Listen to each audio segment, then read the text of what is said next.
But at least now it can't get much worse. But it did get worse. How's it going, guys? We've got a special Christmas edition of the Minnesota Fraud Podcast, I guess. So, there's been some fun little updates. Nick Shirley is back on the ground in Minnesota, and you see they've got these nice new merch available, these t-shirts, in fact. And they say Minnesota Learning Center, 1-800-FRAUD. But there's a fun little detail in the background you'll notice here, in that the Quality Learning Center has updated their sign. So it's no longer the Quality Learning Center. It's actually really the Quality Learning Center, but it looks like garbage. If you look at some Scotch tape, like, it would have been better if they just put like the red sign, you know, the red little arrow that put an N in there. Not an N, sorry. Must be a Freudian slip. An R in, wait, no, yes, it was an N. What am I talking about? How's it going, guys? It's we got a, yeah.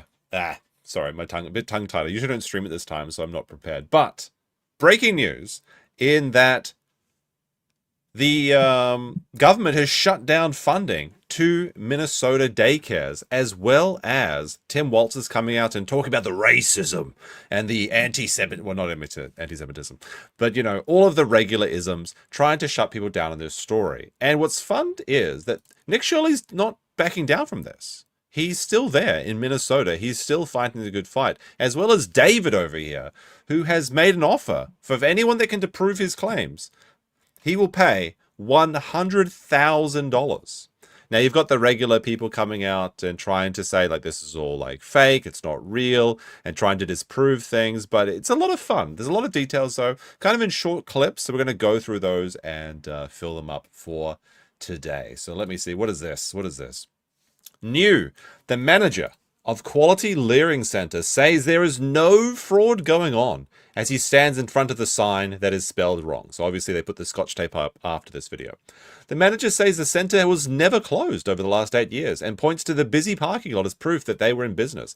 Bizarrely enough, Minnesota Department of Children Commissioner Tiki Brown claimed within hours of this video's production, the Quality Learning Center was closed down last week. And this is one of the copes that we're seeing from people across the well, people saying, like, well, you're attacking Somalis, therefore you must be on the MAGA side of Trump, and therefore it's just racism, so we have to defend it, even though clearly fraud of the taxpayer is going on. And I actually said this as a bit of criticism myself, is that one of the problems I had with this video is they should have established the time and date that they were doing these recordings so people couldn't claim that they were maybe going in on Christmas or it was out of office hours. And some of the videos were filmed at around like 1:30 or something, when a lot of these daycare centers are open from 2 to 10, which first of all is kind of strange for me because I don't know about Americans, but like typically for daycares in the countries that I've lived in, you want to drop off daycare from like 8 a.m., you know, basically when you start going to work, because that's what daycare is for. Until about, 6, 7, or 8 p.m. But 10 p.m., 2 to 10, that's really weird in my opinion. But maybe it's just an American thing, I don't know. But the biggest cope that I saw was that these people, like people like Destiny, and you've got like the Kranzenstein brothers coming up as well. They were saying like, well, actually this Quality Learning Center, it was shut down weeks ago, so it wasn't, of course there was nobody there. But then they're saying, well, then why is it open? And the funny thing that's happening is that the scam is actually being revealed, in that what they do is they send kids, they've started sending kids to this facility that is allegedly shut down. And what they do is they go in, they walk in the door, they sign up, then they walk out of the door, and then they get a kickback. That's how the scam is being revealed. It seems like this is a whole big network where parents are actually getting paid to show up and just sign a little thing and pretend that their kids in daycare, when really they're just going there and coming back home straight away. And this is actually not even a new thing, because videos have surfaced from 2015 to show that this is what they've been doing. Let's see what this guy's been saying. This is the Quality Learning Center manager. We'll see what he has to say in his defense of this definitely not closed down educational center. The YouTuber that was making the claims, you were here quiet. earlier today. I came here at 1 o'clock. You were here. Where are you now? You claim we're closed. You claim we're on Friday. Where are you? Okay, so since it's a little bit quiet, I'll try and repeat some of the points. Maybe it's just my headphones. I don't know. He said, like, you claim we're closed. You claim you claimed that we're fraud. Where are you now? Well, he's right here. He's right here. So there you go. All right, let's continue. Why are you not here right now? It's like you're trying to put out a certain message about a certain group. I'm not gonna make that claim. I don't want to make that claim without me knowing him personally, but that's what it seems like he's doing from his front. Where are you right now? He was here earlier. He was recording us. We had no issue with it. We told him. All right, he was recording us. We had no issue with him. This is not true. This is not true in the slightest. People were threatening them. People were like following them around. They were calling the cops on them. There were all manner of things. There was a woman outside screaming, "Don't open, it's ice." Things, ridiculous things like that. So this idea that they're perfectly okay with you going and saying hello to them is just false, like their businesses. Hey, just get off our property. You can record. No, he's not here. It's even if you get off their property, they still harass you. They still follow you around. Let's see. This says the manager of the Quality Learning Center says YouTuber Nick Shirley dropped by on the hours before the center was open. A sign on their door says it's open from 2 to 10 p.m. We witnessed about 20 kids get dropped off on Monday afternoon, days after YouTuber arrested them for not having any kids at their taxpayer-funded childcare. Came outside of those hours and then claim, hey, they're closed and they're still making money. They're using taxpayer money to work, and it's like you don't. I believe this center was licensed for 100, by the way. Outside of operational hours, and then say they're using taxpayer money. That was completely false. As you can see. Okay, so they're saying that they're using taxpayer money. That is absolutely true. These centers are getting like $1 million a piece. Now, I was kind of curious. Like, how much would daycare cost, like, for the average year? Apparently, it's around $12,000 a year, something in that range. But, I mean, this will vary. And I was trying to find for Minnesota an early education, like, like preschool, something like that. So, if you have about 100 kids and about $12,000 a year, what is that, like $1.2 million? But this center in particular, I think I got like $1.3 million. So if over half of your revenue is coming from state services, it's not a profitable business. It's just a charity. Now, they don't even have the kids, though. That's the thing. We're open Mondays through Thursdays, 2 to 10 p.m. He was here earlier. I don't see him right now. So it's like, are you trying to record that we're doing fraud, or are you trying to put the Somali name and the fraud in the same sentence? That's what really hurt us the last couple of days. We're open. We've been open. We haven't closed. We've been open for eight and a half years now. Okay, so they've been open for 8.5 years. Remember that point. We haven't closed once during that period. So I want to touch on that first. The second thing is, which is kind of laughable, is the sign. We messed up the sign. We paid somebody to do our sign. Okay, so you paid someone to do the sign. Sure, I'll agree that you paid someone to do it and they made the mistake. The thing is, you didn't notice and you didn't care to change it because there was no reason to change it because you didn't give a shit. Maybe you just didn't even notice it. How long has this sign been here? Like, if it's been up for like 1 week, then yeah, 1 week I can understand. But at least just get someone to paint it over and don't use this like Scotch tape thing that they've got. Like, does this look good to you guys? Like, I mean, this is like, they're talking about putting a Band-Aid over problems. This is absolutely the Band-Aid solution. Holy shit. Very funny. Very, very funny. Correctly did it. We're having him work on it. We paid him to correct the sign. He said it'll be done by this week. So by the end of this week, our sign will be fine. So by the end of the week, it's going to be fixed, chat. The fraud claim. There's no fraud going on whatsoever. So it's kind of funny that maybe they got I would love for this guy to say that they're the person that made their sign scammed them. That would be the cherry on the top. It scams all the way down in Minnesota. Kids come to us, clients come to us, their parents come to us. They're here daily. They leave on time. They come on time. There's no fraud going on whatsoever. Where those claims came from, I mean, if a group of people does fraud, you don't paint the brush with everyone in that group. You don't say, hey, there's a group of people that are Somali that are doing fraud. Say, hey, every single Somali must be part of fraud. No, we're business owners. I mean, like, I do kind of agree with him on this point, though. Like, I don't think you should paint groups of people with, like, this big brush, but it just so happens that all of these Somali-owned businesses apparently are fraud. So, it's making it very hard. It's making it very hard for me to defend the honest Somalis in Minnesota. I assume some exist, at least one or two of them. It was funny because I was looking at the comments from the last stream, and some people are saying, like, I'm bending over backwards to find one good Somali. It's like, I'm just trying to be honest here, okay? Some I assume are good people.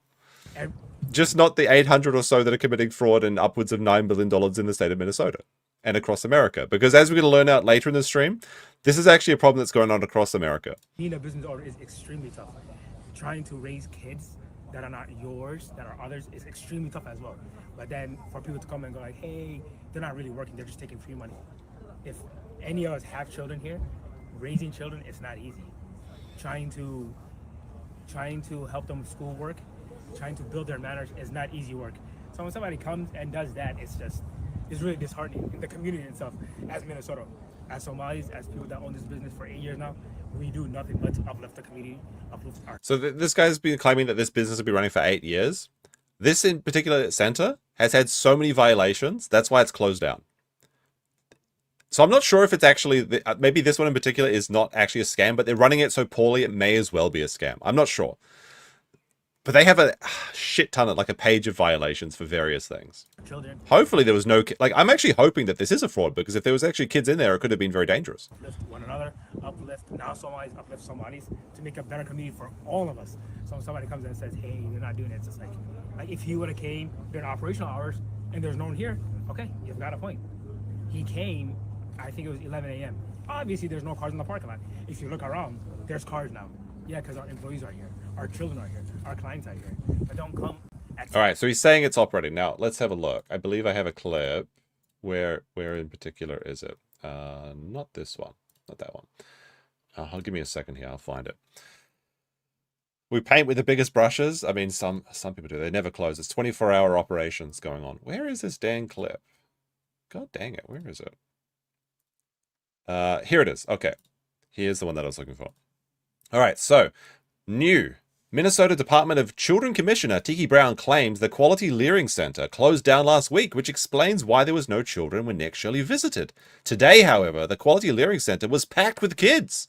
Interesting. It's almost as if they're shipping them in to make it look like there's not fraud. And this is the funniest thing is like, you know, we're like in lying how do I describe this? Okay, I'll describe this with an analogy from when I was a child. Okay, I'm not a fraudster, allegedly, but everyone lies in life and everyone commits some things that maybe their untruths will call them. Now, a very prominent one from my childhood was when I threw away my parents' mushroom soup. Now, I think I've told this story to the stream before, but basically what happened is when I was a child, I hated mushroom soup. And that's funny because I love mushroom soup now. I guess, I don't know. It doesn't matter. Anyway, me and my brother were given a cup of mushroom soup each when we were about like 5 or 6 years old each. And we didn't want to drink it. And our parents said we could, we could just sit with our mushroom soup or go outside with our mushroom soup and just, we couldn't go play essentially until we finished our mushroom soup. And since the parents walked away and left us with me and my brother with the mushroom soup, why are you guys posting doubt in the chat? Come on now. That's very rude. Anyway, me and my brother, I said to him, because I'm the older brother, so I'm the instigator of all the problems. I said, look, I've got a plan. We don't have to drink this mushroom soup. Follow me. We walked around the side of the side of the house. We poured the mushroom soup down the drain, and then we filled up the mushroom soup because we actually had these like cups. They were like these big cups with the recipe of mushroom soup on them. So they were the mushroom soup cups. So we filled them up with tap water because children drink from taps, especially in Australia. And then we went back to the porch and pretended to start drinking a mushroom soup. Now, I told my brother, who was, a year or two younger than me. I said to him, look, we've just gotten rid of the mushroom soup. Part 2 of our plan is we have to pretend to be drinking it and don't drink it too quickly because then it will be obviously that we threw away the mushroom soup. We committed fraud of the mushrooms. My brother immediately drank all the water and went and showed dad, like, look, I finished my mushroom soup. My dad, knowing that the mushroom soup was hot and that we never drank mushroom soup that quickly, he started to, my brother got the wooden spoon. He got the wooden spoon, and I was sitting at the table listening to my younger brother cry because he was getting, he was getting beaten by, he was just, he was getting disciplined by my father. And then I started to panic. Because I was like, oh my God, I'm going to be found out. So what I started to do was I started to overcompensate. I was walking past my parents with the can of mushroom soup and I was like, mushroom soup, and just walking around. And I did that 3 or 4 times. This is what's happening with the Somali. Like, this is the best way I can explain this story. This is what the Somalis are doing. It's like, well, there's no kids here. Okay, let's have 20 kids show up every hour and make it look like a legitimate business. They're overcompensating for this business that is clearly shut down and not even legally operating. Did I get the spoon? Actually, yes, I did get it. Like the epilogue to this story was I felt really guilty. Like, I couldn't have fun all that day. Like, knowing that I got away with it. I mean, obviously my parents knew that I was lying to them. But like, I was so racked with guilt that later that night I went and admitted that I had also ditched my mushroom soup and I received my punishment. Because I couldn't live with the guilt of knowing that I had gotten away with, even though I hadn't, obviously. But like in retrospect, it's so obvious. But as a child, I thought I was like this smart operator. Even though when I'm walking past with my mushroom soup thing full of water, clearly they can look down and see there's no mushroom soup there because they've got a higher perspective. Anyway, that's what's happening here. Is I think they're overcompensating. Sorry, I'm not sure if you like this tangent, let me know in the chat by liking the stream or disliking the stream. I don't care. Anyway, let's continue. So let's see what's happening. This is today in Minnesota, and also today with Nikki Brown. Is there fraud going on here? No, it's a video. I just want to know what's your response. Okay, so you've got kids going in. Okay. What's your response to the allegations? Is there fraud going on here? And is there children? That's all. Yes, happy New Year, everyone. We are aware of a video that's being circulated that has gained local and national attention about child care centers in Minnesota. While we have questions about some of the methods that were used in the video, we do take the concerns that the video raises about fraud very seriously. Do you believe? Did she just gulp? We take this very seriously. Each of the She facilities did very seriously. Absolute liar. Each of the facilities mentioned in the video has been visited at least once in the last 6 months as part of our typical licensing process. And in fact, our staff are out in the community today to visit each of these sites again so that we can look into the concerns that were raised in the video. So I won't go into any detail about whether or not any of these have any open investigations. I will share that our team was notified that Quality Learning Center closed just over a week ago. It closed over a week ago. Well, the car park looks pretty good today. I don't know. Like, whoopsie daisy is like, all right, we're gonna do like they're like sitting around their Minnesotan I don't know round table talking about how they can defraud the Americans more effectively, and they're like, all right, what we'll do is we'll say that the video was absolutely fraudulent because there was that business post closed down. It's like, okay, now as long as the Somalis don't pretend that it's open, we'll get away with it. Well, unfortunately, they couldn't account on them for that. And I believe the details that were given at that time were around space concerns, and that's what was shared. The previous one I mentioned that had been closed some time ago was Mako. Mako was the one that was operating on the two businesses under one roof, and I believe they visited Mako Center as well during the Nick Shirley video. Let me see, which one is this one? So breaking. Department of Homeland Security is now on the ground in Minnesota going door to door at suspected fraud sites following the Nick Shirley viral video. The announcement was made by Secretary Kristi Noem. Homeland Security investigations, ICE, are on the ground in Minneapolis right now conducting a massive investigation on childcare and other rampant fraud, Noem said. The American people deserve answers on how their taxpayer money is being used and arrests when abuse is found. Under the leadership of Noem, DHS is working to deliver results, they said. So anyone that was betting, so the poly market has responded to this, obviously. It's now a, oh yeah, maybe it's a good buy. I wouldn't say so. I wouldn't say so, though. Let me see. Where was that clip gone? Oh my God, I got too many tabs. These are ridiculous. Here it is, this one. Let's take a look at this one. You got the boys on the ground.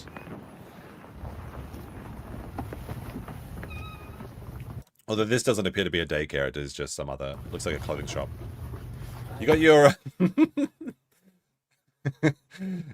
can see the quality entertainment they enjoy in Minnesota. You've got your bootleg Rick and Morty merch. A whole rack of it, in fact.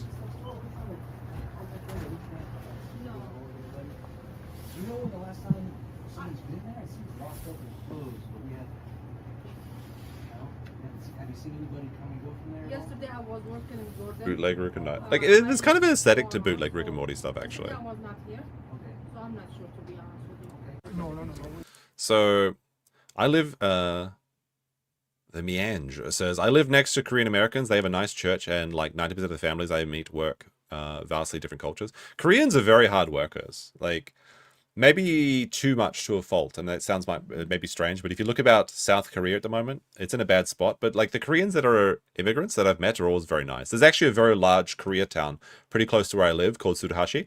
And I always go there to get some good what is it, samgyeopsal? It's delicious. I love Koreatown. It's so smoky. When you step off the train, it just smells like fried meat. It's great. Or barbecued meat, I should say. Yes, rooftop Koreans are of course the best kind as well. All right, so I think we've seen enough of this one. All right, let's go to. There's a lot of funny things here today. We've got. Let's see, what is this one? What is this one? All right, so Minnesota man absolutely loses his mind during Nick Shirley's investigation into fraud. Accuses him of wanting Somali community in concentration camps. Concentration? What am I talking about? Must be thinking about church. Shirley was seen keeping his cool as the man grew increasingly unhinged. Man, you're attacking the Somali community. This has nothing to do with race. This is fraud. This is absolutely has to do with us being Muslim and being from Africa. You are preparing for the Somali community to be taken into concentration camps. This is fraud. You're defending fraud. This is a funny thing that they always go to. They always jump to the race card. It's so effective, but it's stopped being as effective in recent years. How you doing, man? I just want to ask you. Yes, sir. Why are you sensationalizing the propaganda? What are we sensationalizing? To attack our community. What's your final objective? We're not attacking your community by any means. Are you making good money from this? I wish he had said like, what is your final solution? That would have been a little bit funnier. BobTube says, didn't we learn anything from Captain Phillips? I guess not, because I can't remember who that is. Thank you. What's your final objective? We're not attacking your community by any means. Are you making good money from this? We're looking for... I mean, should that matter? Like, if you're doing investigative journalism and you're actually solving a problem or you're exposing fraud, why shouldn't you be compensated for that? Like, this idea that, like, oh, well, you're making money from this, so therefore your opinion must be completely biased. It's not the truth, right? Like, everyone has a job. This is his job. And if what he's telling is true, then he should be rewarded for it. Why not? Now, if he is lying and there is no fraud, then he should be penalized. Goes both ways. This is just like such a low IQ attack. It's like, well, you're making money from it, therefore it's all a lie. Fraud. No, For instance, can you answer our question? Where's Safari Transportation Company 607? 1 second. It's not there. How much money are you? This is true. How much money are you making? Dreamline Security. How much money are you making I make money off off of YouTube. That's how I make my money. Exactly. So you're making money off of sensationalizing. That's my job. And attacking the Somali community. I'm not attacking you guys. We're asking. I'll tell you the reason why this is happening. All right. Let me tell you the reason why. All right. He's going to tell us what it is. Let's see if it's good. Let's give him a chance. We'll give him a chance. Maybe he's got a good reason. Why you're Fraud is attacking fraud, this? correct? Yes. This has nothing to do with race. This is fraud. This is absolutely has to do with us being Muslim. No, it does not. All right, and us being from Africa. This is a constitutional argument. If you don't want us here, change the... This is a constitutional argument? It's my God-given right to defraud the Americans of billions of dollars. Almost the same GDP of Somalia. How could you stamp on my rights like this? This is ridiculous. Now, remember that we talked about this last time we streamed, is that there is a group of Somalians that literally believe that Minnesota was promised to them 3,000 years ago. So it's their divine right to be committing this fraud. And I believe some believe that Minnesota was actually settled initially by Somalians 300 years ago, which is okay. And there's a very funny TikTok so you can see like with the Somalians wearing colonial cosplay, like walking through the trees and everything. I probably should have found those today, but I'll have to use your imagination. Freedom of religion. Say, listen, we don't want Muslims in this country anymore. We're not saying no. We're because not when I go onto your comments, when I go onto your comments, what I see is people that say we do not want Muslims here.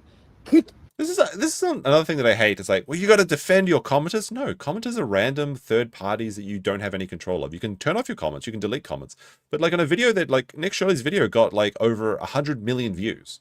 It is impossible for a single man or even a team probably to go through and filter those sort of comments. And why should he? There is he has no responsibility to remove those comments. Like if people want to say what they want to say. Now, as long as they're not breaking terms of service, of course. Every single Muslim in Minnesota, out of Minnesota. That's a comment. You're preparing for the Somali community to maybe be taken to concentration camps. Just like the Japanese community, all right? You're sensationalizing. No, we're not. All right, Sir, something that can... Okay, so Japanese and Somalis, your days are numbers, I suppose. Listen, that's something that can jeopardize the safety and the protection of the Somali community. If anything happens to the Somali community, listen, I'm not doing anything. I'm not physically touching You're him. getting very close. I'm not physically touching him. No, I'm not physically touching him.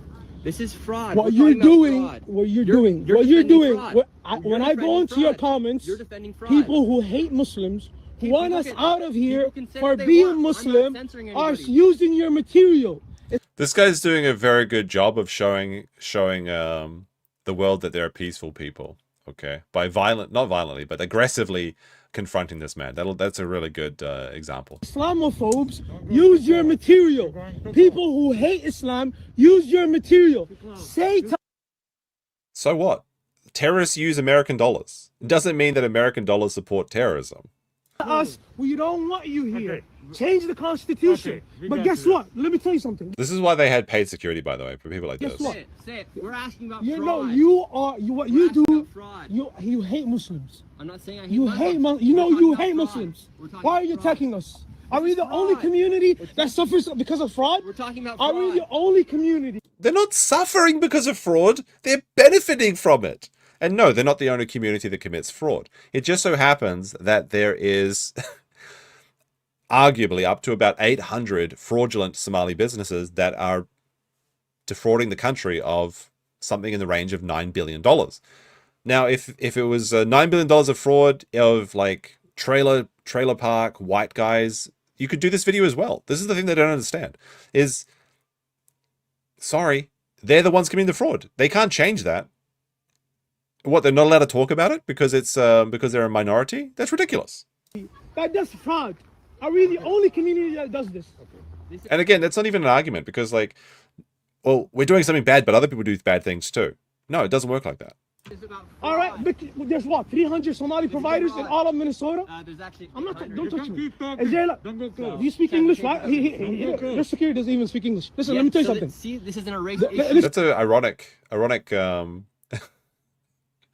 reversal is that the security guard doesn't speak English. Obviously he does, but he just doesn't want to speak to this guy. Because that's one of the defenses that when you confront these fraudsters is they pretend they don't speak English, they pretend they don't speak French, they pretend they don't speak anything, not even Somali.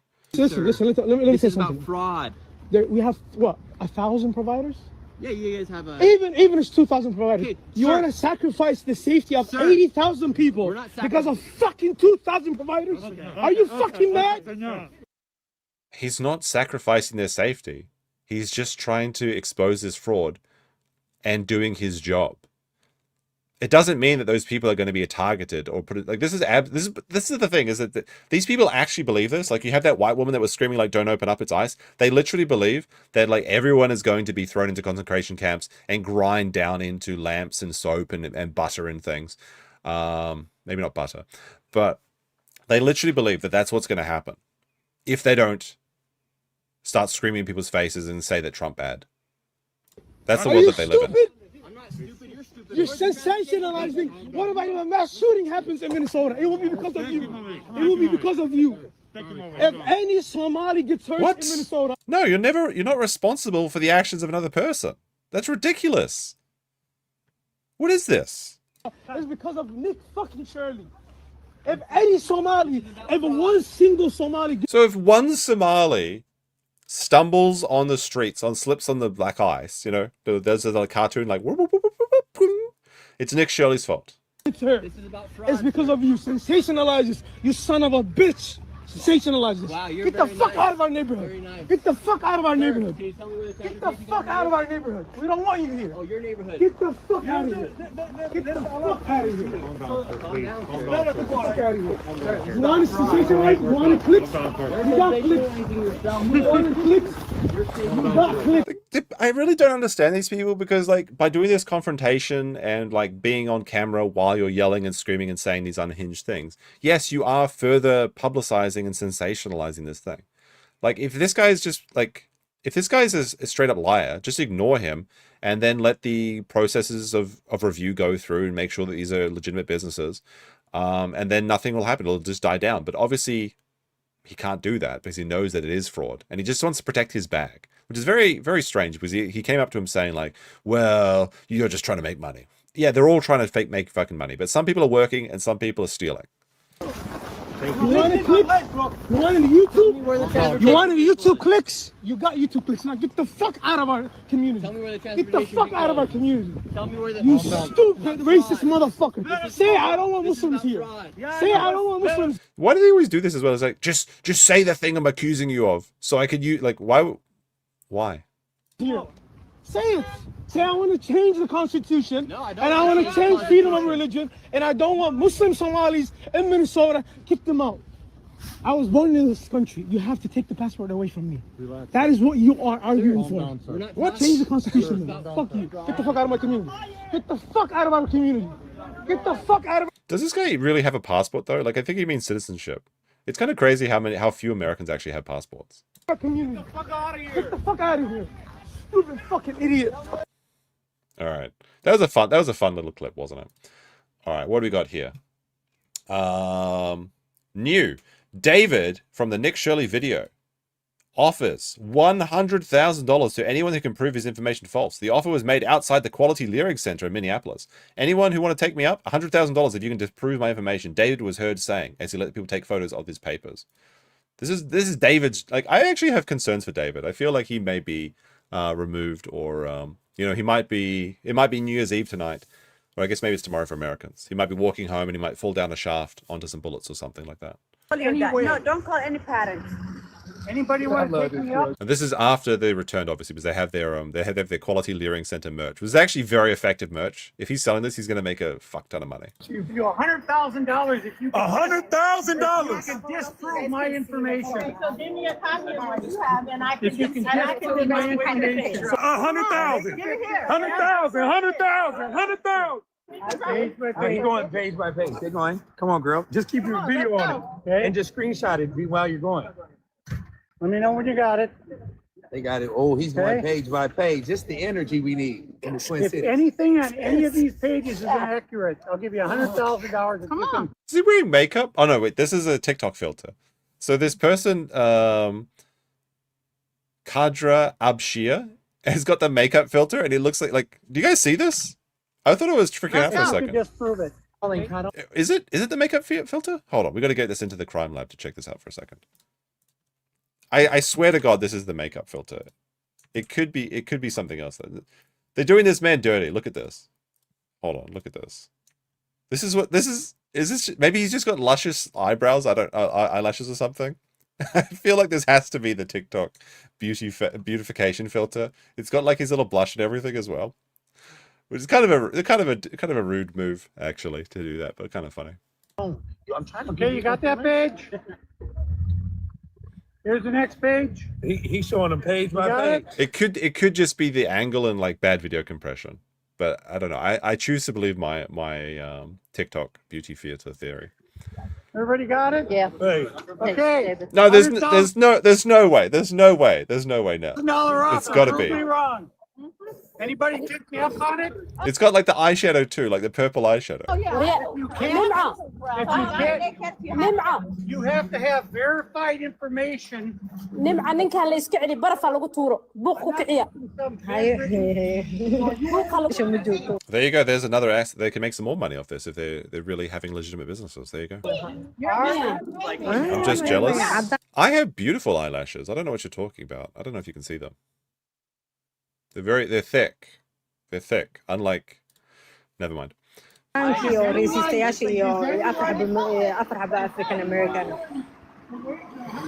badana tolla Is this true? Nick is 23. He started out as a Mormon missionary for 2 years. Wow. Crazy. Where's he from? Is he from Minnesota? That'd make more sense if he was there. All right, so let's have a look at this one. Shocking unearthed footage shows parents pretending to drop off kids at Minnesota Daycare Center. Now, this is from 2015. So this fraud has been going on for a long time. Shocking unearthed video from 2018. Well, it says 2000. It's gonna. Don't worry. Surveillance cameras. Shocking unearthed video from 2018. Fraud case shows Minnesota parents dropping off their children off at a daycare center and then leaving with the kids moments later, as authorities probe the rampant billion-dollar fraud scheme in Minneapolis. In the surveillance footage, dated 2015 and obtained from Fox 9, parents are seen signing their kids into the family facility so providers could bill the state for a full day's care of childcare who didn't actually attend. Now, I got some really funny liberal cope that'll come up in a moment as well. Well, maybe a bit later. On some days, no families would show up at all, but the daycare would still claim reimbursements from the government, the outlet reported at the time. So this is a surveillance video from a different location. This is the 2015 one, yes. In surveillance video, Somali parents take their kids to daycare, check them in, and leave without moments later. So let's take a look for ourselves. Can I make this larger? I can't. Come on now. There's got to be a way to make this. No full screen. For the scheme to work, the daycare centers need to sign up. Hold on. So this is all right. I'll try and zoom in like this. Sorry, New York Post is really lazy. All right, there we go. All right, here you go. I think this is the best we're gonna get it. Oh my gosh, I hate the New York Post so much. You don't even know. All right, there we go. For the scheme to work, the daycare centers need to sign up low-income families that qualify for child care assistance funding. These surveillance videos are from a case prosecuted by Hennepin County. They show parents checking their kids into a center only to leave with them a few minutes later. Sometimes no children would show up. But either way, the center would bill the state for a full day of child care. This video from that same case shows a man handing out envelopes of what are believed to be kickback payments to parents who are in on the fraud. Where was the money going? I don't know exactly where. I can tell you where it's going. It's right into their bank accounts. That is a very interesting, like, it's a very interesting little loop they've got going on here, though. So, like, the entire, well, maybe not the entire community, but a large portion of the community, it would appear. So you bring your kids in, you check them into a daycare, you get paid that day, and then you leave immediately. Where do you think they're going? They're clearly going to go to another daycare, right? They probably do this at 3 or 4 or 5 of them. And this is how they make their money, is just driving around, pretending to drop their kids off. That's insane. I wonder how I guess they just use cash for everything. I wonder how they report this. It's the ninjas. Yes, the ninjas are responsible for everything, apparently. Oh, man. This has been going on for at least 10 years, as far as we can tell. That's crazy. All right. In 2018, Minnesota saw $3 million in autism claims. In 2023, after the Somalis invaded, according to Representative Andy Ogles, they took $400 million in autism claims. Democrats are using Somalis for votes. The Somalis are using taxpayers for income. No more visas. Time to denaturalize. All right, what is this? Let's take a look.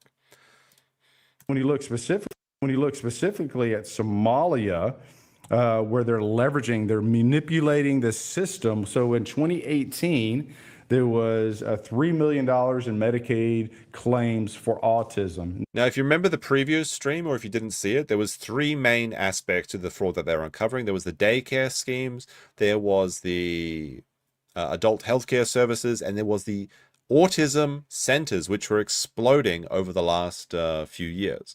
This seems to be the new one, and I think that the reason that it's becoming so popular is that it's very easy to claim that you have autism or that your child has autism, and there's really no way to prove it. Like, obviously there are severe cases of autism, but there's also very light cases, and to the point where people are constantly saying these days that they have autism because, oh, they forgot their phone number or some shit like that.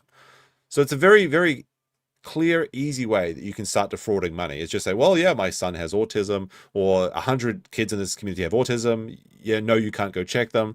And we're going to claim $100 a day per child for daycare-related autism, like treatments and things. And we had a look at some of these daycare centers that specifically were for autism, and they're basically just dungeons. No good. No good. Now you fast forward to 2023 after they were invaded by Somalis, and suddenly those claims for Medicaid, for autism, is almost $400 million, $399. So we know there's just hundreds of millions of dollars in fraud and abuse just in that one city. Now you add in Chicago, now you add in New York, now you add in every big city. I bet there's a lot of autism claims in New York. When it became a spectrum, everything is autistic. I mean, technically, I guess that's correct. Even Blake says, member for 23 months, or 26 months. Man, it has been a long time. How does the time fly? A lot of it was probably alcohol related, which probably won't be happening in the future, unfortunately. I know that some people had a lot of fun with the drinking streams. I did too. But like, I got my health check back and the doctor's like, look, this is enough, okay? No more drinking streams. I'm like, oh man. At least for a couple of months. Like when I first came to Japan, because it's a requirement to get a health check every year in Japan. I was like, the first time I was here, I was like 24 or something. I got a health check and I was just off my university diet of spaghetti and alcohol. and I went in. I got the health check, and I couldn't read the kanji at the time, right? So I got the results, and I was like, "What does this mean?" They asked my my coworker, and he told me what it meant. And then the vice principal, who was in the same staff room, because I was working as a teacher at the time, shouted out to the entire staff room, says, "It means your liver's too big. Stop drinking." And everyone laughed at me, and I felt like very silly. And I did stop drinking, or at least I started drinking in moderation, and my liver got back to normal size in a couple months. So, unfortunately, this year there's been too much partying this year. So we're gonna start the clean, healthy diet for 2026. I don't like it, bros. It's not fun. Party's over. Party's over. The blue city in America, back to where this. they've been invaded by foreigners who are on and scamming the system. That's money taken away from you. Look, we still have 22 veterans a day that are killing themselves. That's money taken away from veterans. We have kids all across this nation who can't read at the 3rd grade level, not on grade level. That's money away from them. We've got to prioritize America first. Means Americans first. America first means American workers first. And so we've got to have those tough conversations. We've got to stop the H-1B visas. We need to pause all visas. We need to fix. What about my tourist visa? I want to come. I want to visit the parks in America. I'm one of the good ones. Let me in, please. Actually, they probably should keep me out, to be honest. That system, because we know it's broken. We know that the expert. How's it going, man? He says that's my state flag. Well, there you go. Used against us, literally used against us.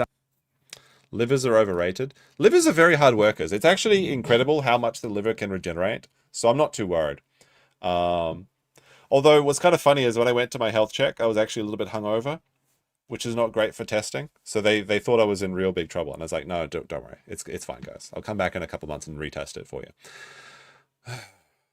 But as long as your liver doesn't get into the bad, like as long as you don't start getting jaundice or anything, there's like, never mind. I'll be fine. I'll be fine. I just need to take better care of my health. Starting to get a bit chunky around the waist. All right, what is this one? Just in, viral Minnesota daycare videos triggers new fraud allegations. This is a kind of a recap from Fox News, I guess. Well, there's fresh outrage over allegations of widespread fraud of taxpayer dollars in the state of Minnesota. A viral video appears to expose that alleged fraud at several Somali-operated childcare centers in Minneapolis. And I'm taking it seriously. Don't worry. I'm fine, by the way. It's just my liver is getting a little bit big. It is getting a little bit fatty, so it's time to cut back. I like you better sober. Yeah, but I really like drinking. It's really unfortunate. Maybe I'll have one beer for New Year's Eve. That's what I'll do. But just to special occasions only, basically. Journalist who published that video, which now has over 100 million views, tells Fox News the scam is extensive. And this is 100 million views just on Twitter, in fact. I think it's like 110. I think it's like 110 million on Twitter alone. I think on the YouTube, I'm kind of curious, actually. Let me go check real quick. It should be over 1 million, I think. Let me see. Nick Shirley.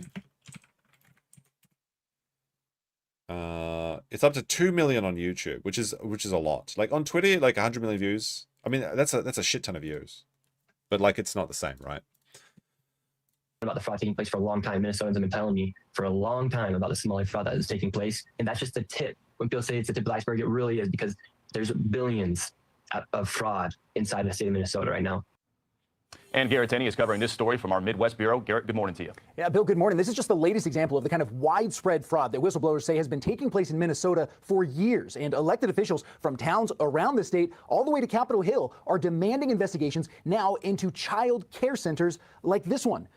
It's not just in Minnesota too, like, because this is starting like a grassroots movement to go check out these different places. And I've been seeing from Chicago, Ohio, New York, all these sort of places are now being investigated just by citizen journalism.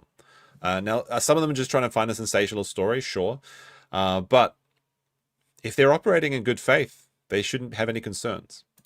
Learning Center in Minneapolis. You can see this child care center that has received millions of dollars in federal tax money. By the way, is it like, even though this is like an infuriating story, isn't snow so keno? Do you guys want to see something? I'll show you something real quick. Sorry, I know this is the ultimate pause edition, but like, I saw snow on my little road trip recently, and it was so beautiful. I just want to show you. I just want to share a little bit. If you'll indulge me for a moment, chat. I found this beautiful little temple in snow. It's so keno. Here it is. This is just the brief segue. Okay. Just look at it. Look, isn't that lovely? Isn't that lovely? You got like this snow everywhere. It just like, even though this is from the island I was stuck on. Even though like I was stuck for 2 days on this island because of bad weather, when I walked around and seeing the snow floating, it makes me so happy. It makes me so happy just to see snow. I hate winter unless it's snowing, and then it's my favorite season. Anyway, continue. Over the past 6 years, can't even spell learning right on its sign. And since May 22, this business has been investigated at least 13 times for more than 50 different violations by the Department of Human 13 different times. 50 different violations. But nothing wrong is going on here. They're a legitimate business. Okay. Services. How is it still operating? Now, see this like this Albie kitchen, which is just next door. The woman that owns this kitchen also assaulted, well, not assaulted, but verbally assaulted Nick Shirley, because she was saying, like, you're going to ruin my business. You're going to cause bad drama. Like, what are you talking about, lady? It's like, you think this bus is worried about getting like flack from the Quality Learning Center? In Minnesota, the business is licensed for 99 kids, but when independent reporter Nick Shirley went by this month, the place appeared completely empty. That's a long bus, by the way. There's no one here right now. It's midday on a weekday. If you were to try to go inside, it's completely closed. There's no windows. I will say though that like when people are doing these investigations, child care centers should be locked. You shouldn't just be able to walk into the foyer, okay?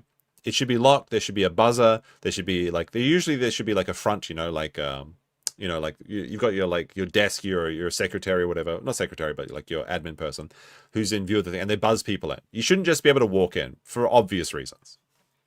Now, if you can't get in at all and you can't sign up, if you can't see or hear the sounds of hundreds of children playing and laughing or crying or whatever, you got a problem.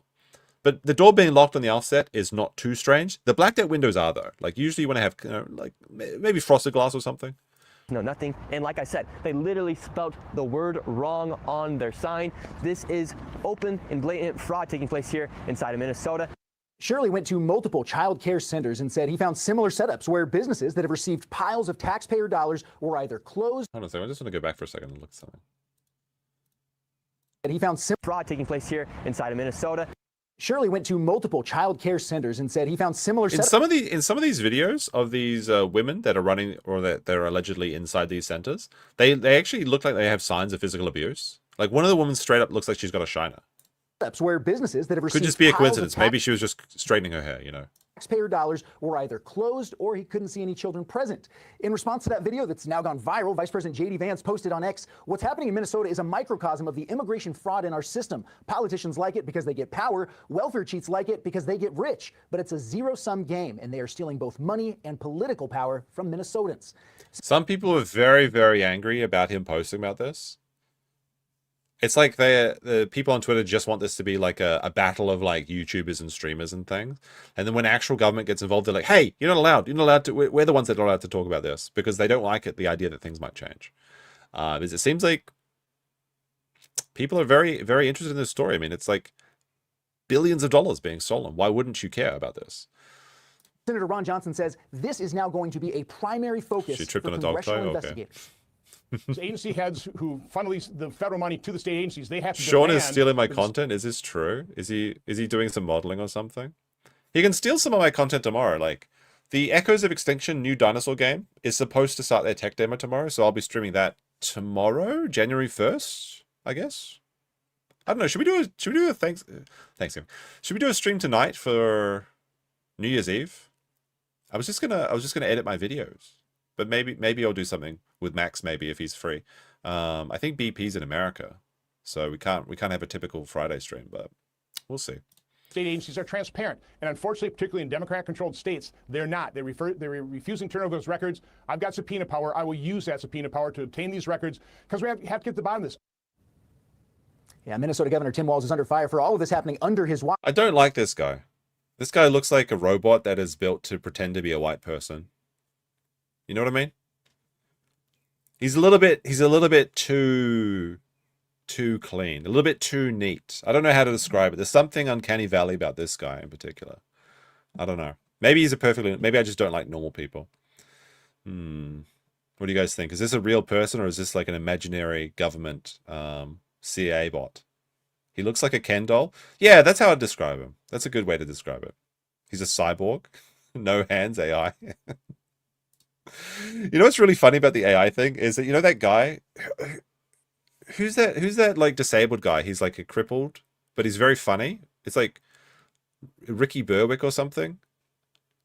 Like that, you know, he's like in a wheelchair. He's very funny. He's very offensive, and people, he's just the funniest guy. People are now commenting on all his videos that it's fake because of his fucked up hands, which is very, very unfortunate, but kind of a sign of the times, I suppose. But he says he's now taking steps to investigate this fraud further. He claims it's something they've already been looking into and that they are now setting up guardrails to keep it from happening again. Bill? And Nick Shirley's video at 110 million views as of this morning. Viral is an understatement there. Safe to say plenty of public interest in this. Garrett Tenney live in Chicago for us this morning. Garrett, thank you. Molly? Thank you, Bill. Minnesota Republican Congressman Tom Emmer is the House Majority Whip, and here to comment on all of this. An incredible story here breaking. As Bill noted, this has gone viral. Nick Shirley's reporting. He got out there and he did, you know, the old-fashioned legwork. He walked the walk, he asked questions, and he revealed... And this is what streamers like Destiny and Hassan are so mad about, is because they actually left their room and had a look at things. Some fascinating stuff, and as many people have said, potentially at the tip of the iceberg here. I want to get your thoughts on his reporting and what's been exposed here. Well, great to be with you, Molly. I mean, look, this young journalist, Nick Shirley, goes out there and finds more evidence of fraud in one day than Tim Walz and our Attorney General Keith Ellison have found in 7 years. Well, that's because Tim Walz is saying, let me see if I got this clip here. Here it is. Let's actually have a look. We'll just cut into this Tim Walz segment. Let's see. Nick Shirley rips Democrat Minnesota Governor Tim Walz for calling people exposing his state white supremacists. Shirley also called on President Trump to take action against the fraud in Minnesota. Walz said, "This is what's happening when they scapegoat, and this is what they happens." Wait, sorry. This is what? And this is what they happens? I guess this is a mistranscribed thing. When they no longer hide the idea of white supremacy. Tim wants votes, says Shirley. The entire apartment complexes where white people had been pushed off of these apartment complexes because Somalians have taken over. If you had hundreds of thousands of people that will vote for you, you're going to enable that and let this stuff happen. They say Minnesota is nice, but they just are very upset, and I totally understand why they're upset, because they don't have a governor who's actually working for them. Right. When they target community. Let's see what actually Tim Walz said. This is what happens when they target communities for their own benefit. This is what happens when they scapegoat. And this is what happens when they no longer... You see this white woman nodding in a... I knew it was the white supremacists. It was them. It's always them. ...hide the idea of white supremacy. So it sounds to me, Nick, that Governor Tim Walz is saying that you and others that are out there trying to expose this, you know, you're doing it because you're white supremacists. What is your response to him? Yeah, Tim wants votes. There are entire apartment complexes where white people have been pushed out of these apartment complexes because Somalians have taken over and they're inside of these towns like Minneapolis, where they can go get votes from these people. And if you have 100,000 people that will vote for you. How close was Tim to becoming the vice president? Like, what was the... I can't remember now. But, like, if a few different things had happened this year, this man potentially could have been your vice president. Because you're going to enable and let this stuff happen, and because you're going to call a white person racist for calling out facts. This is what's going to happen to a state like Minnesota. Minnesotans, they say Minnesota nice, but they are very upset, and I fully understand. He definitely said the N-word in the 70s. He should get on my level. And why they're upset, because they don't have a governor who's actually working for them. He's actually working against them. Nick, your video's been viewed 93 million times. What do you 20 million times additional since this video or this clip here. think will be the result of this? Do you think... Like, when you think about that, what is that, like a third of America has seen this? I mean, obviously they're not all going to be from American viewers, but like that's the scale of this. Isn't there like 300 million Americans? And like 110 million people have now seen this this video by him. that things will change because of bringing attention to this, or do you think it'll be much the same, swept under the rug and keep moving forward? Yeah, there better be change. All right, we're going to put a vote in the chat. Do you think people will go to jail for this? Let's see. Will there be arrests? You can vote now. You can vote in the poll, or you can press 1 in Sean's chat if he's still stream sniping me. Or 2 for no. People are demanding it. The investigations have been launched just from that video alone. And so there better be change because, like I said, we work way too hard to be paying taxes. We work way too hard to be not knowing where our money's going. And at the end of the day, the people in the government, they work for us. We don't work for them. And so it's their responsibility to hold these people accountable. The thing he said there is very true, but you know it's the reverse in these like northern liberal states. They literally think that the poor working man works for the government, fat cats, so they can just give their money to their vanity projects and feel better about themselves for being a good person saving. This is a lot of it's like a white savior complex, in my opinion, like for Tim Walz and people like that. It's just like, well, I'm protecting these poor innocent people that can't do it themselves. It's like, it's kind of interesting because it's like it's their own form of racism. And so if there's not something that's happened, people are going to be very frustrated. And so if President Trump's watching this, it's time to really get down to nitty gritty and to make a difference in this place of Minnesota that is pretty much like Somaliland right now. There you go. Somaliland in Minnesota. We'll go back to the Fox News clip now. But first, Bookmaster says, I want to believe, but nothing ever happens. Unfortunately, that just seems to be the case. People are too lazy and it's too cold outside to go and make change. That's probably why nothing will happen. And Shredder with a 5 says, this is war, and war never changes. Very true. Very true. Except for that one time that war changed in Metal Gear Solid 3. Why did he find it? Because he looked for it, Molly. While Tim Walz and Keith Ellison have been looking the other way, billions of dollars have been stolen from Minnesota taxpayers. You've got the child care centers they showed you. There's 80 autism centers that are under investigation. That's not enough for Minnesota. We need at least 800 autism centers. All for me. There was a housing stabilization program that was created in 2020. They estimated it was going to run about $2 million a year. Molly, they shut it down in October because it was rife with fraud, and they'd already sucked out over 100. There's a little detail here that won't appeal to anyone but me. Molly, Den. So like Den kind of means like electric stuff in Japanese, and like Den town is like electric town. So like that's like the anime section of Osaka. I don't go there very frequently, but it's next to a place that I like to go to a bar, but I guess not so much these days, or not anymore. And so like Den is like, it's a very cute word, and there's like a Den line, like railways and things like that. Just I don't know what it means in I guess Somali, but I like seeing it. It's like a very cute word for me. They shut it down in October because it was rife with fraud, and they'd already sucked out over $160 million. The U.S. Attorney's Office here in Minnesota estimates this fraud could actually reach $9 billion before the investigation is all over. And we've got I don't want to make this about another story, but doesn't America give Israel like $6 billion a year? That's what I always heard. Maybe this is like 20 years ago, because I know very little about America or Israel, allegedly. But like, I always heard it was like $6 billion that they send to Israel. And like, this is like one of the biggest things that people talk about, like the Groypers or whatever. They're like, oh my goodness, $6 billion a year that could go into Americans, it's going to Israel. But like the Somali fraud is like, what, 30% larger than this? It's way more than that. I mean, it has to be, right? Like $5 billion isn't what it used to be. But like, if you just clean up this fraud, you'd almost have the same amount, like coming back into the economy or going where it should be. I mean, realistically, if they find all the fraud for this, they'll find some other way to steal the money, and it'll never actually end up in the hands of the working person. It is what it is. Two major issues going on in addition to just the fraud. One, millions of dollars of this fraud has been shipped back Is to it $12 Somalia. million a day? There's no way. Wait, 12 million a day? Oh, I guess that makes sense, yeah. A known terrorist group, Al-Shabaab. And two, we've got all kinds of whistleblowers now that are coming forward. And if what they're saying is real and can be documented, what they're saying is they told Tim Walz about the fraud when it was happening. And he not only ignored them, he retaliated against him. I'm telling you, Molly. Because he loves it. He loves it. He's getting all these votes. Like, it's what is it, 100,000 immigrants or Somali immigrants in Minnesota? That's a considerable voting bloc. That's accurate, and it can be proven. Tim Walz needs to be held accountable. Everybody in his administration needs to be held accountable. This guy now is scrambling to make it look like he's doing something. 2 weeks ago, he created a position with a guy to investigate fraud. 7 years too late, Timmy. It's time. We investigated the fraud ourselves, and we found nothing. Congratulations, good work. It's just going to be like, he's just going to be like the, you know, the Groucho Marx, like glasses and nose.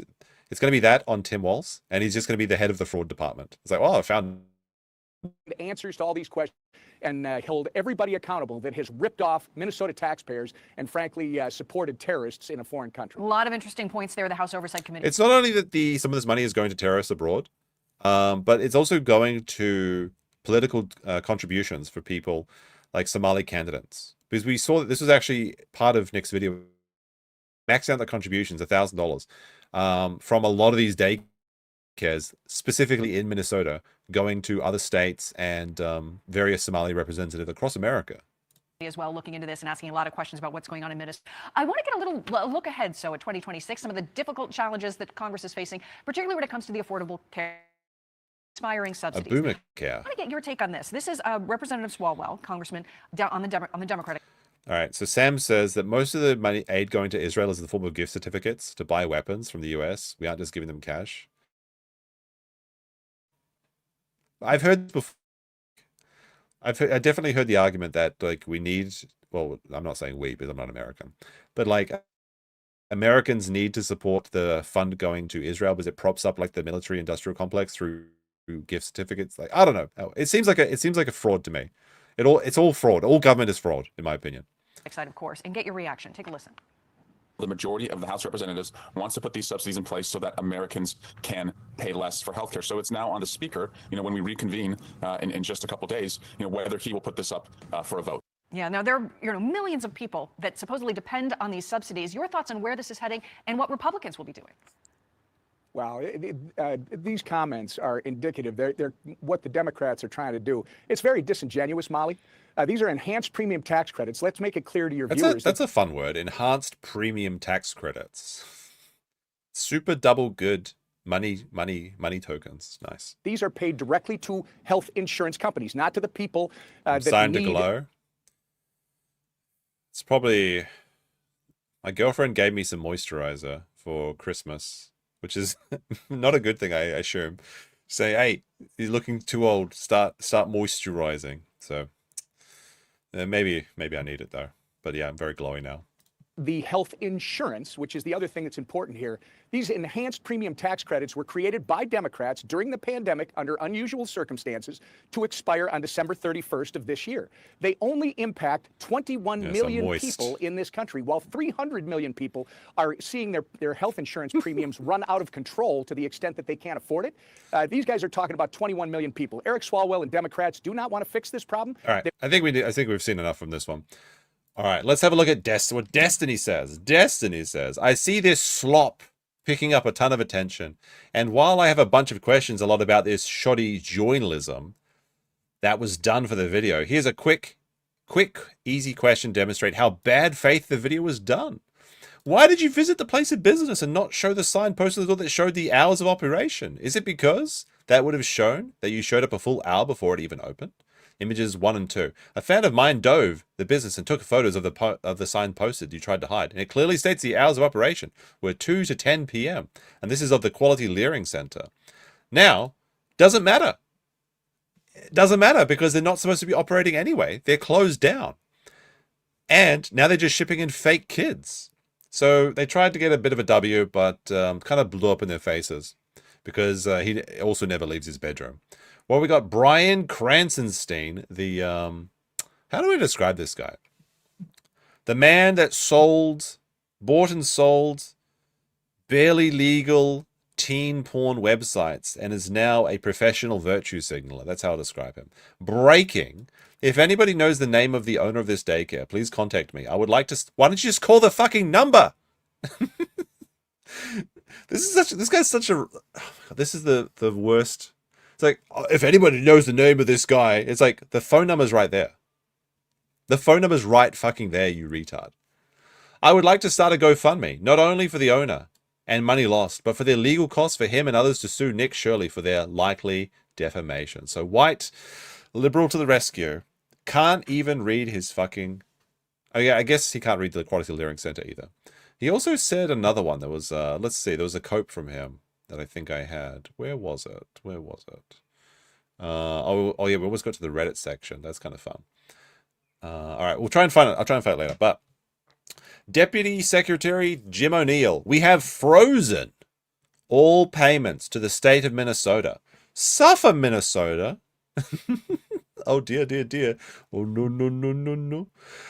You have probably read the serious allegations that the state of Minnesota has funneled millions of taxpayer dollars to fraudulent daycares across Minnesota over the past decade. And this post was like a couple of hours ago, I believe. Today, we have taken 3 actions against the blatant fraud that appears to be rampant in Minnesota, and also that they've been doing this for over a decade.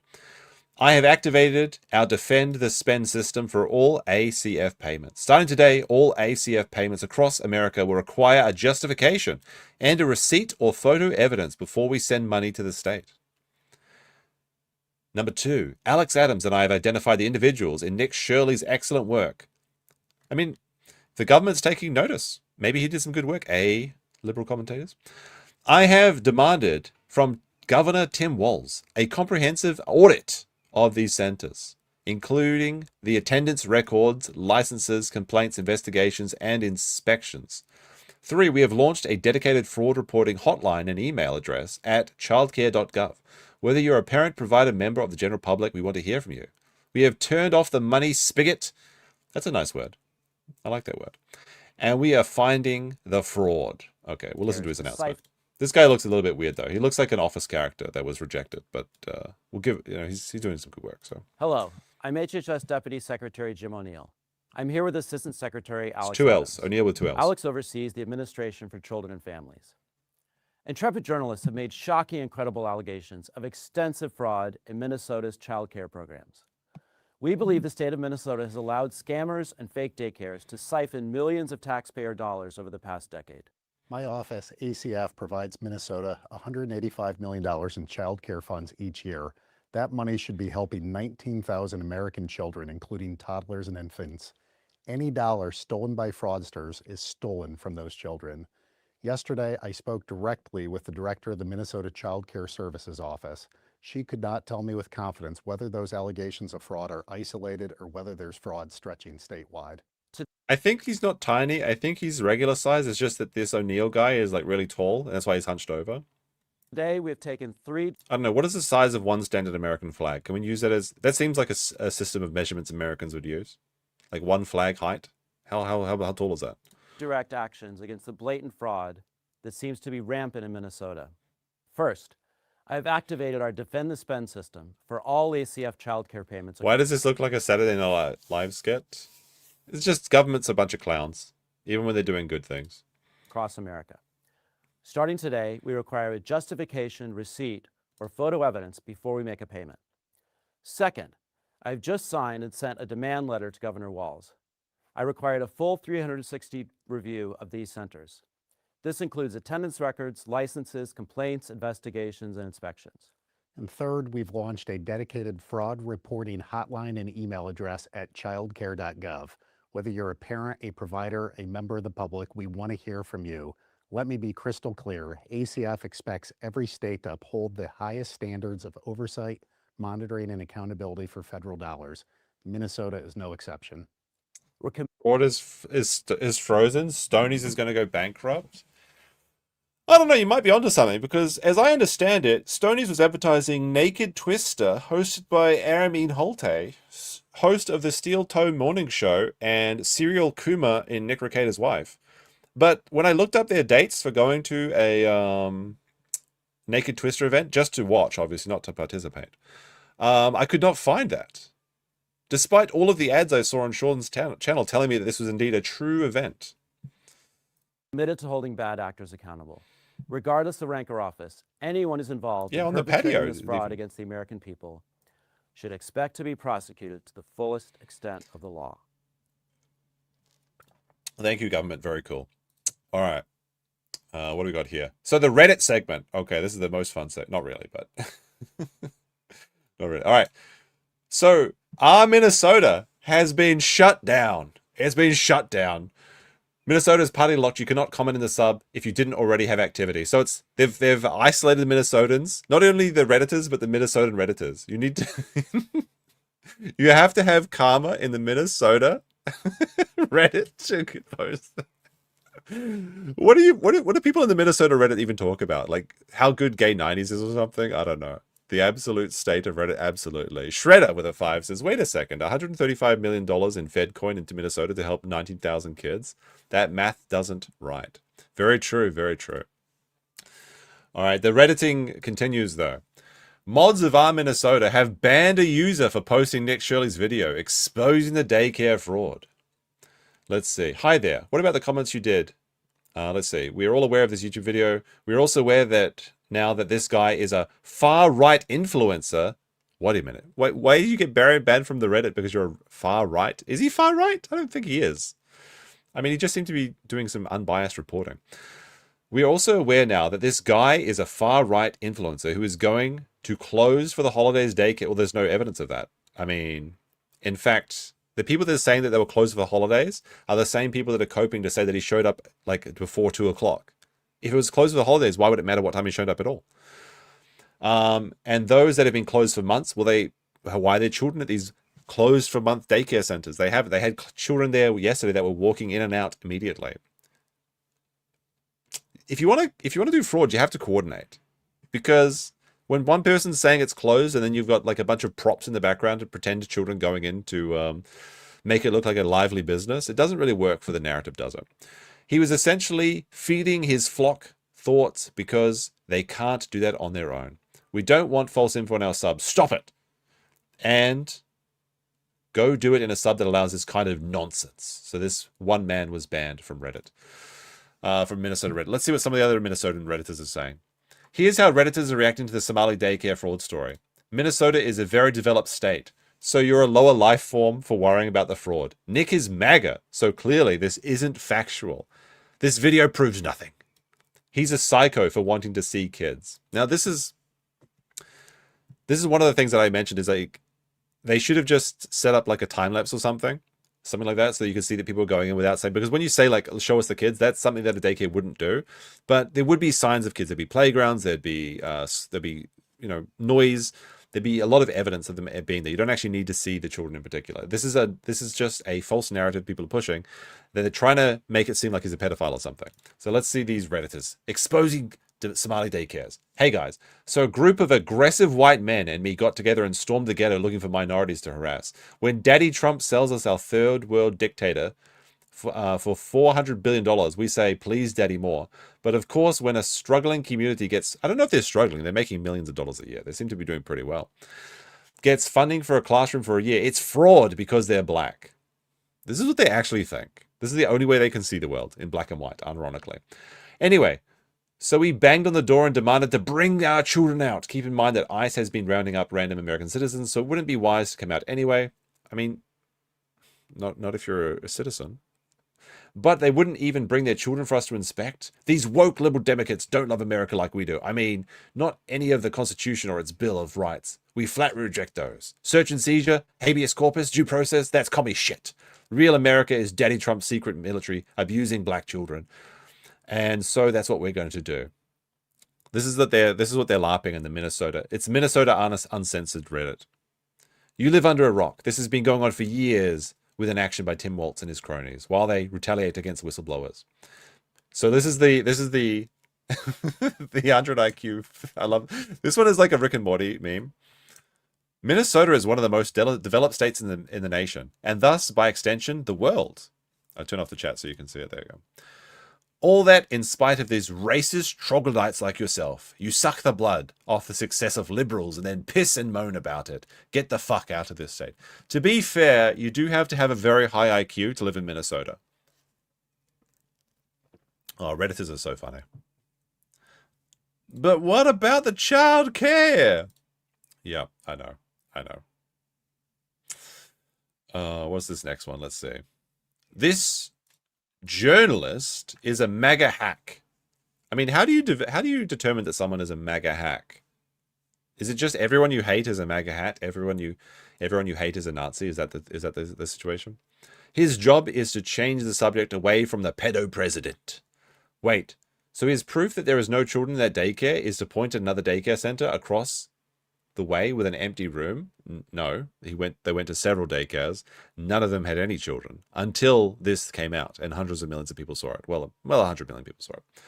Yup. This kind of investigative journalism these cucks do. Kind of like the time when an Israeli commander pointed to a calendar and said it was Hamas propaganda. I don't know what this guy's talking about, but he clearly has Israel on the brain. All right, what is this one? This video proves nothing.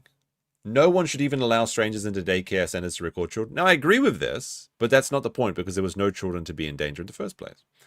Don't let them see that there is no kid in there. Hide everything. If you look in the whole video, these guys are not creeps. They just are there to... They're just there to see Somali kids. That's a weird thing to say. Brother, what daycare allows strangers in to film kids? That's not what they were trying to do. Why would any daycare allow strangers with cameras into it? They don't. That's why they have locked doors. Then show them the kids and ask for no camera. I bet these guys would be fine with that. It's all about proof. They're just looking for proof that your business is operating. It could be anything. It doesn't need to be like literally going through seeing the classes. That's not what they were trying to do. They were trying to show that there was nobody there. If there were kids there, then that would have been very embarrassing and you could have proven it very easily. All right. Who is Nick Shirley? What are his credentials? Is he like Fox News journalist or a real journalist? He's one of those YouTube journalists, Lamol. Oh my goodness. They're harassing my people. Alrighty. I think that's all the Reddit stuff. What is this one? We saw that. Oh, okay. So breaking. Nick Shirley and David are back in Minnesota at the Quality Learning Center on the ground, and David says he has filed a criminal complaint against Tim Waltz. Nothing's going to happen, but let's see. Let's see what he says. This man is this man's going to be disappeared, though. I think so. You know, preemptively press F in the chat for him. Filed a formal criminal complaint against Tim Walz for violating Minnesota Statute 3.971, Subdivision 9. When did you do that? 3 or 4 weeks ago. Okay. Recently. Okay. The fact that he said that he filed this 3 to 4 weeks ago makes me think that's when they filmed this documentary. So some people are saying this happened over Christmas. Some people are saying it like happened over Thanksgiving. Well, maybe Thanksgiving is, I guess, it'd be in that time frame. But I would imagine that he filed this report after they did their filming process. So that kind of gives us a bit of a time frame. Also, there was no snow on the ground in those videos. I mean, there was like snow on the sidewalk and stuff, but not in this area. So. Yeah. So there's an investigation ongoing.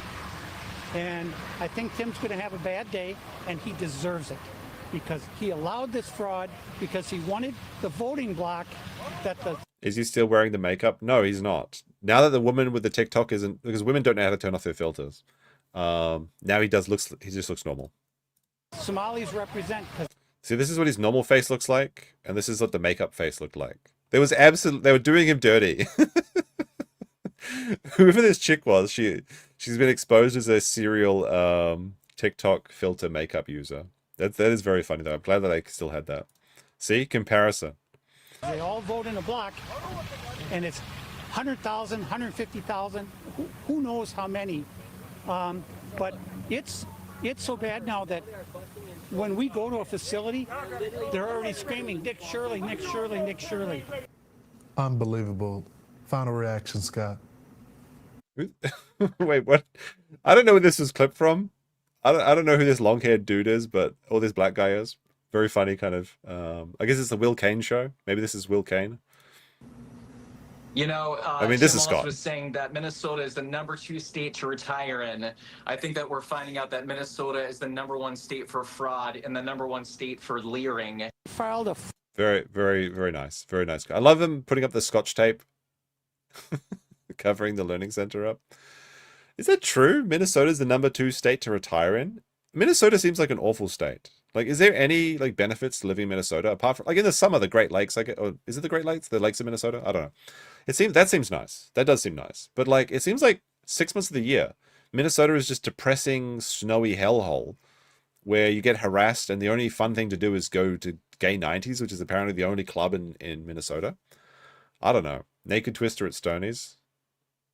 Maybe. Retire on $2 cans. You can, I suppose. Speaking of, I guess, sponsorships, I got my Dragon's Treasure payout today.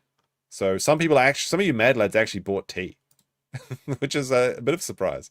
But I guess it's as good as time any to say that you can go to thedragonstreasure.com and buy some tea. You can support the stream by drinking delicious tea. Very basic tea, man. 10% off with code COPE. Don't use code criminal. Okay, use this code. Use code COPE. Stop buying tea for Sean. He's got too much tea money. Okay, he's spending all his tea money on like models and stuff. It's ridiculous. I need more tea money. All right. Sponsor segment over. There we go. Tea. Yes, it's tea brand tea. I think he also has. I think he also has soap in. Not does he have soap? I think I saw him have. Like, let's actually go see if the Dragon's Treasure has some new products. So the Dragon's Treasure segment isn't over actually. Dragon's Treasure. Let's have a quick look. It's a haven for anime and tea lovers. Let's have a quick ad read, I guess. Let's see. Tea Haw! Try out our new Western themed tea today. See the tea. Oh my goodness. What advertising. Tea Haw! 25 grams, 50 grams, 100 grams, loose leaf or pre-bagged. Bring out your inner cowboy with this Western themed tea. Take a sip. Already fucked it up. I'm never getting any tea sales. Take a sip as you get a feeling of the old Wild West, both wonderful hot and iced. Yarrow flowers, oat straw, orange peels, licorice root. That actually does sound delicious. Blue cornflowers and safflower. That's delicious. Let's see. We've got soap. Is it made from a certain type of people? I couldn't tell you. We've got the Dwarven Fireforge soap. Makes a great late Christmas gift that you forgot to give your parents anything. Tea tree soap. And whatever else we've got. Coffee. I like coffee. Although I'm taking a break for coffee for a month as well because I've been drinking too much of it. Demon's Extract, Dio, Rejected Confession. Which one would I take? Flavored Blueberry Coffee Cheesecake. Well, I thought you could only get blueberry flavored coffee at the Coffee Brand Coffee, but no, you can get it at the Dragon's Treasure. Add a little bit of flavor to your morning cup of joe. Blueberry cheesecake coffee flavor, now available. The flavor is subtle but noticeable, not overpowering. We made sure that it'll not affect your coffee makers. The base for this coffee will be our Dio roast, so it's an anime-inspired coffee as well. But it's still good. You should still try it. But if you wish to use another non-premium coffee, then simply let us know and the special instruct. So you can customize your order only at the Dragon's Treasure by using code COPE. 10% off. All right, there we go. There's the real. Now the real segment is over. All right, what is this? What is this one? I think. Oh, is this the woman that confronts him? I think this is the one. Let's see. So Nick Shirley calls out the inconsistent stories regarding the Quality Learning Center in Minnesota. The Department of Children Commissioner said you guys were closed a week ago. Shirley claim is correct. On Monday, the Department of Children, Youth and Family Commissioner Tiki Brown said the center had closed down from last week. So they're back on the ground. Let's see what they say. Department of Children, a lady. It's a bit quiet though. Department of Children, a lady, the commissioner. Tiki Brown said you guys were closed a week ago, and now you guys are open right now. This is not true what you guys are saying. I don't have anything to do with that business. Fraud. I don't have anything to do with that business. What you got on? Oh my God. You're the infamous Nick Shirley who's getting dollars. I have a question. If someone can answer. Oh, hey, brother. This one. All right, let's move up.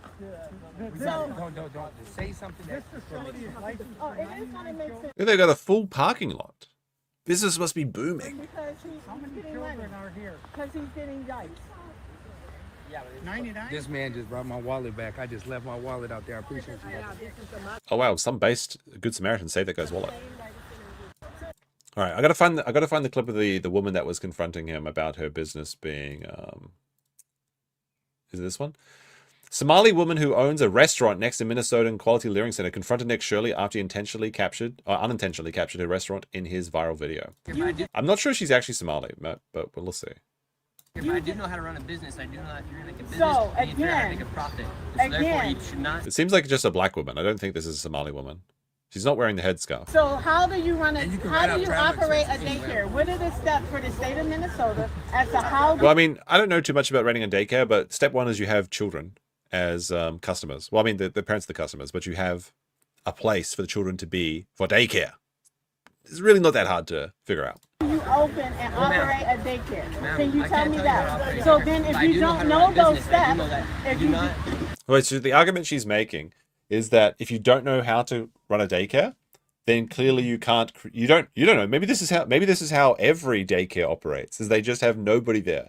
Now, some people are now claiming, another cope that I've seen is that people are claiming that these are takeaway daycares. So you go there, you sign into the daycare, then you do the daycare at home,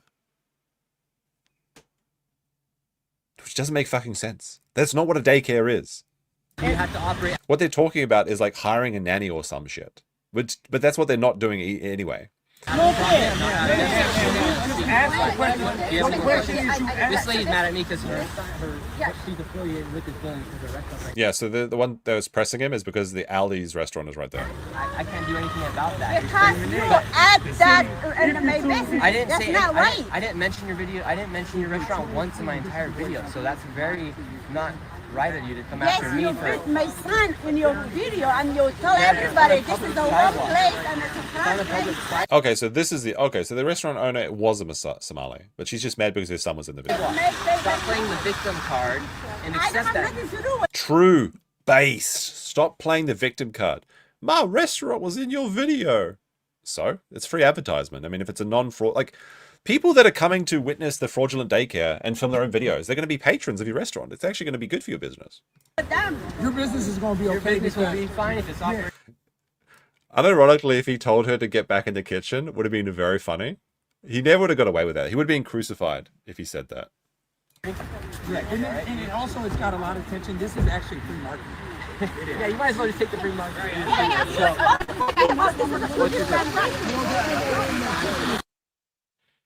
Alrighty. Let me see. So the poly markets, the poly market is up to $500,000. Will anyone be charged for the daycare fraud in Minnesota? 44% say yes. No is actually you could get some money on that actually. Nice. This was 100,000 we saw last. So this has gone up $400,000. Although I can't say for betting. I can't condone that until they start giving me money. All right, what is this one? Minnesota daycare phone shocker. A viewer of a Nick Shirley viral daycare expose claims calling Sweet Angel Child Daycare in Minneapolis, featured in the video, rang directly to Governor Tim Walz's office. Not a state line, not a referral. The governor's office. I don't know if this is true, but let's take a look what they're saying. I have not verified this myself, but this is crazy if true. So guys, this is absolutely mind-blowing. So I was watching the most recent video by Nick Shirley exposing these daycare centers. Now, they're going daycare to daycare, and the next one that they go to is called Sweet Angel Childcare. Did they spell Sweet Angles? Is it Sweet Angles? That would be very funny if true. This is where they show up to. And this is the business right here. Sweet Angel Childcare. Wait, it's got 5 stars. It's got 1 review and 5 stars. This is clearly a very legitimate business. In Minneapolis, Minnesota. Now, listen to where this phone number goes to when you call this childcare center. I mean, it looks legit. He's on the Google webpage. That's the cool. Yeah, everything looks legit so far.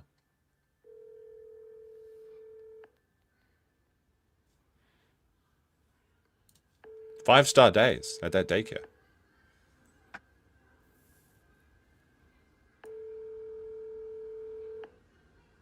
Just wait for it. Thank you for contacting the office of Governor Tim Walz and Lieutenant Governor Peggy Flanagan.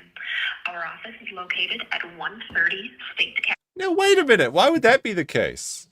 Hold on a second. Is that the same number? Let me just check.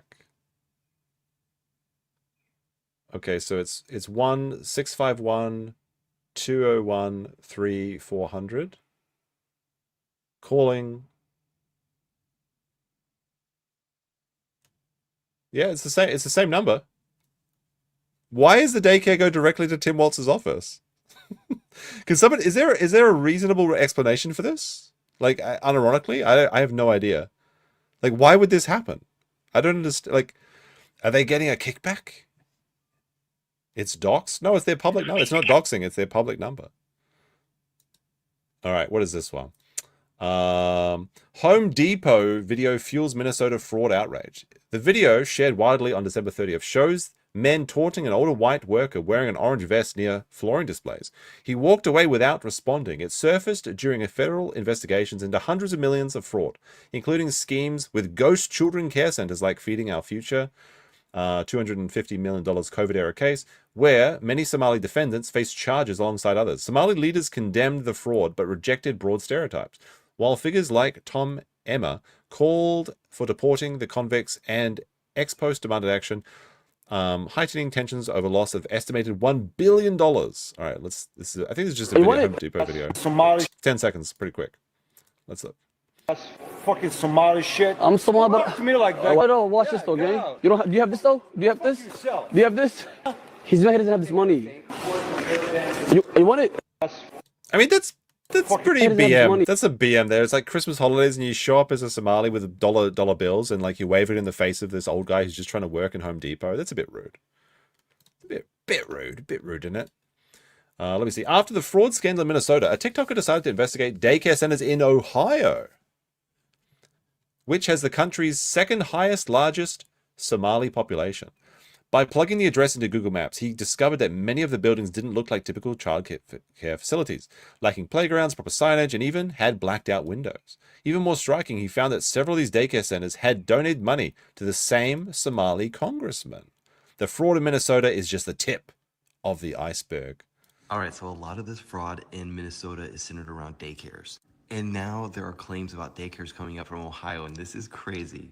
I'm just going to start showing you some of these examples here, but basically Columbus is home to the nation's second largest Somali community behind Minnesota. There's about 60,000 Somali Americans in Columbus, and there's 500 Somali-owned businesses. And if you're not caught up on this, the FBI is now investigating this fraud in Minnesota. They say that it might reach up to $9 billion, one of the largest Medicaid frauds in American history. And federal officials have portrayed the Somali community as a hotspot for fraud. So Renee says, people will be doing this everywhere. Yeah, that's very true. It's not just childcare, it's medical and adult care shells too. Yeah, that's one of the other two big zones that we saw. It was the autism and the adult medical services, whatever that means. And I mean portrayed, but most of the fraud defendants are of Somali descent in Minnesota. So people just started using this tool where you can look up daycare centers in Ohio to look these places up. So here's one. Yes, hashtag save Clyde and Bonbon.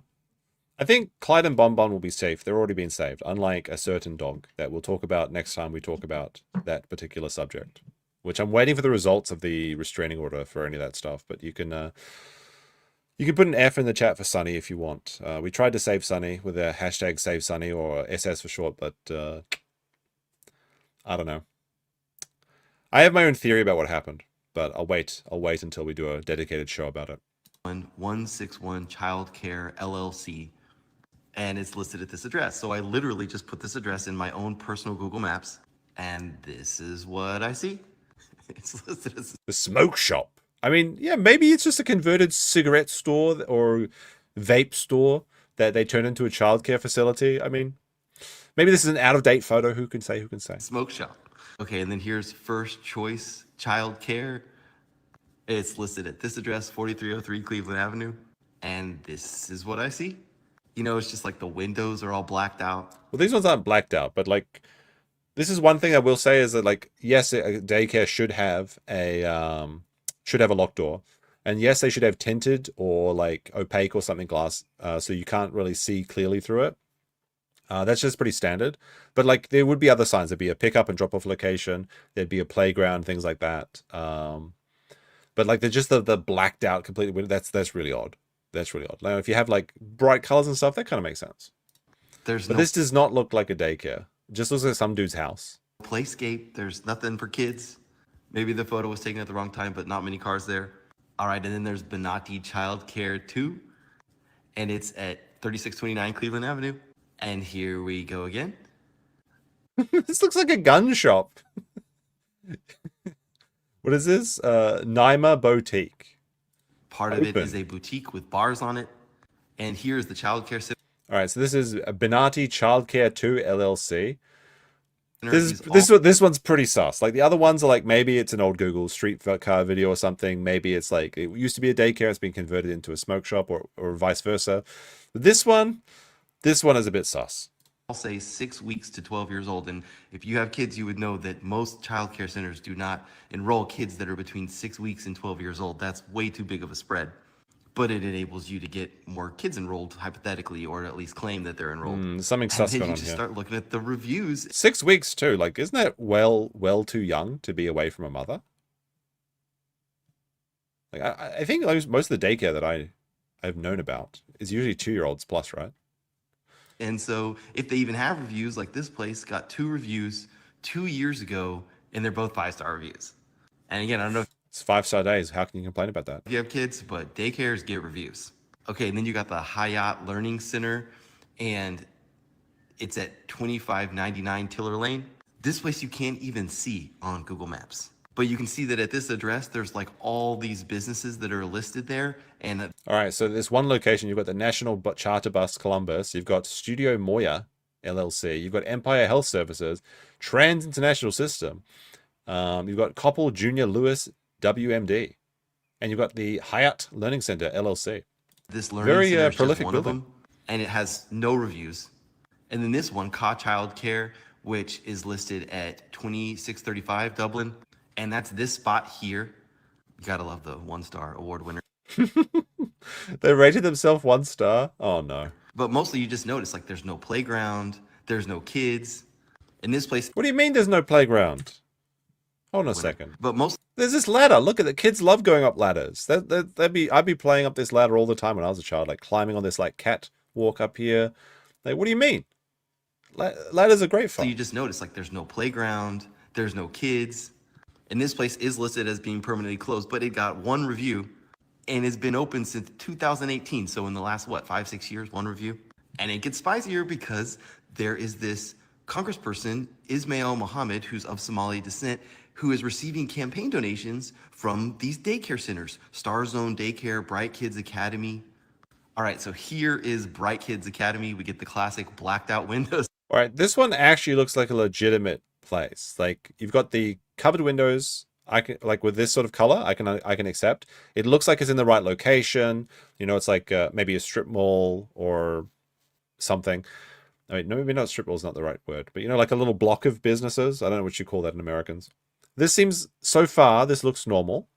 I'm going to give this one a chance. This could be real. Again, no reviews. Here, No reviews is pretty sus, though. Like, with childcare stuff, you'd expect a lot of reviews because parents are very adamant about supporting their kids or slagging off companies that don't do a good job with their kids. Here is the Star Zone Daycare here. Again, blacked out windows, no cars, This one, again, this one looks like it could be real, but no cars is a bit sus. no playground. Is that a former They do have a KFC, few maybe? reviews, and this lady said, Imagine the smell. Like a former KFC would be delicious. It's called a strip mall? Okay, so I got it right. it's a joke. The teachers are not trained and are basically women that bring their kids to the center. All right. So this one does actually have clients, but it seems like it is still fraudulent because it's just like a bunch of people got together. They have no qualifications. Again, blacked out windows, no cars, no playground. But like, see what it, like, it's actually got pictures of cartoon characters, things like that. The stuff that you would see at a real place. They do So have the a few review reviews. says, this daycare is a joke. The owner's wife is very unprofessional. Unless you are a Somali, there will definitely be a language barrier. There is no structure here and the food is so unhealthy. The teachers there are not trained and and this are lady- basically women who bring their kids to the place. So it's just like a co-op, basically. He said it's a joke. The teachers are not trained and are basically women that bring their kids to the center. And this is going to come back. Here's another one that donated to his campaign, Primo One Daycare. Again, classic, no cars, blacked out. This one, again, this one looks like a real place of business. Now, are they saying there's like 100 kids when they've got 5 kids, or if it's just their families, like kids or their own kids or something? Maybe. I'm not saying there isn't fraud going on here, but like this does actually look like an operating business. You've got like now enrolling. It's a good location. Well, maybe, you know, it's like it's better than that house with the tree outside of it. Is what I'm saying. And they had the wherewithal to put up these, you know, nice looking photos. But again, no reviews. And here's this one, Rise Up Daycare, which is in this place. This one looks a bit sus. This one looks like just someone's house. Again, classic, no playground. They say that they've enrolled 71 kids. Yeah, they all look like they're next to Saul Goodman's nail office. That's absolutely true. But like, at least there's like a place where people would be driving past and maybe doing their shopping, or you know, there's some parking space or a pick up and drop off zone. Those sort of things are very important. Even if it's legit, is Somalis taking government money to watch their own kids in a different building? That's what I think is what these ones that actually look like they're operating are doing. Is that it's just like their same local community, and we saw from the 2015 videos. That what they do is they just drop people off, pick up a check and move, and they potentially do this to 3 or 4 different places a day. That's what I think would be going on if these are frauds. It certainly needs to be thoroughly investigated. But like, why should they be taking government money at all? Like, surely these businesses should be operating as a business, which means you have profit. It's kind of funny because it's like it is essentially just government daycare for adults. But it's the Somalis that they're supporting, that are the actual customers. which means they're getting reimbursed for, more kids. But when they were actually inspected, there was hardly any kids in the building. So yeah, it looks. Wait, so hold on a second. So these ones had a total enrollment of part-time 30 and total 71, so about 100, which seems to be what they're doing is they're maxing out contributions to about 100 kids. But the observed ratio was 1 to 3. More kids. But when they were actually inspected, there was hardly any kids in the building. So yeah, it looks like the same scheme that's been used in Minnesota likely seems like it's going on in Ohio. And when I'm reflecting on this, it just makes me remember that Somalis follow this Islamic tradition where men can marry up to 4 wives, provided they're able to support them. I don't want to say that some cultures are better than others, but like any culture that has multiple wives, what are you doing? Like one is enough. Like I can barely. I don't get polygamy or polyamory or whatever it is. Like surely one woman is enough. Have you tried talking to them? Okay, imagine having 2. They start chatting together, they like working together against, like, I don't know. I think that frankly 1 is too much. Totally straight, by the way. And based on my research, it just seems like oftentimes what will happen is there will be one official marriage and then more cultural marriages. But then I started thinking about this lady's review where she was like, hey, the teachers aren't trained and they're basically just women that bring their kids to the center. And I was like, oh yeah, of course. That might jive with this whole thing. And so it's like, all right, cool. So if the guys are able to... But they're allowed to beat their multiple wives. Okay. No, just joking, obviously. Support them is the big thing. But like, I mean, just are we the ones supporting them? And if so, just genuine question. Do we want to do that? All right. Oh dear, what is this one? Let's see. Well, that escalated quickly. I decided to drop by the Somali-run childcare center, Benati Childcare 2 in Columbus at 5 p.m. to see what type of activity was going on. After a couple of minutes of asking questions, a few knocks on the door, I was threatened by a group of men. So there's another person doing their own investigation. Let's see what it says. You are racist. We have just reported you to the police, okay? Okay, that's fine. I'm not breaking any laws. You are racist. I'm not. Racism. He's breaking the law. He's a racist. Huh? I'm just asking, is this a child care center? I know who you are. Okay, What? is this a child care You center? are terrorist. I know who you are. You are a terrorist. Anytime you question them, you are racist, you are a terrorist. I'm a what? Yeah. No. I'm a what? Did you say I'm a terrorist? You are racist. I know who you are. Fucking guy. Did you call him? Wait, did you call him gay or a guy? Terrorist. You are racist. I know who you are. Fucking guy. You are fucking gay. We are here at the Benati Childcare 2 LLC on Cleveland Ave in Columbus, Ohio at 5 p.m. On a weekday. It says that they are open from 6:30 a.m. to 8 p.m. Monday through Sunday. And, it's 5 p.m. right now, and we'll knock on the door and see if anyone's actually here. I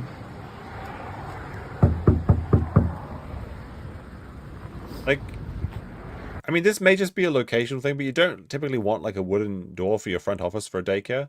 You would want to have like the bottom part of it would be clouded, and then the top part would be clear or something, or at least partially clear, glass door, so that you can see what sort of customers at the door.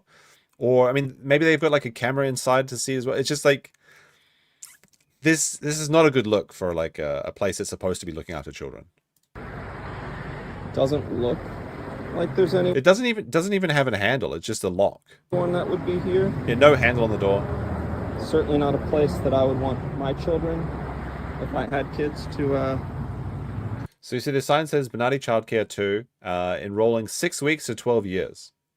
And they've got a Gmail account. Very nice. Very, very professional. To be. Wait a couple more seconds. Maybe give it another knock.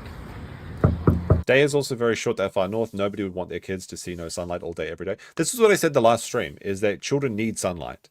So that's why you typically have glass, where it's either frosted, or you have outdoor playtime. Somewhere they can go. It doesn't necessarily have to be in the building, but they'll be like nearby or something, a playground that's licensed for them to use. But yeah, the kids definitely need to be outside, especially like people kind of forget about this, like in winter, but like you should be taking vitamin D if you live in like a northern climate or something, or somewhere where there's very few daylight hours. If you're not getting like an hours of sunlight a day, you'll probably be suffering from vitamin D depression deficiency. So it's always a good idea, unless you're getting like a full hour or, you know, at least like 30 minutes on the face and arms is kind of what you need.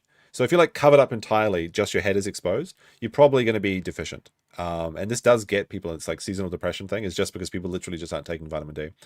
But very, very important for children, especially for, I believe, bone development. And there are some foods you can get vitamin D from, but I think like fatty fish, I want to say salmon. Maybe that's, I think that's how the Inuits do it, right? Because the Inuits get barely any sunlight.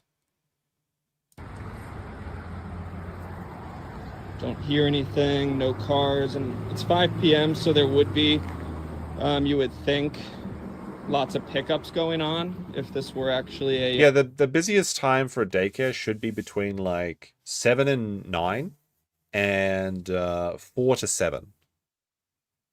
So these hours actually look like proper hours. Like when you see the Minnesota ones, they're like 2 p.m. to 10 p.m. That's very strange. Like really weird hours.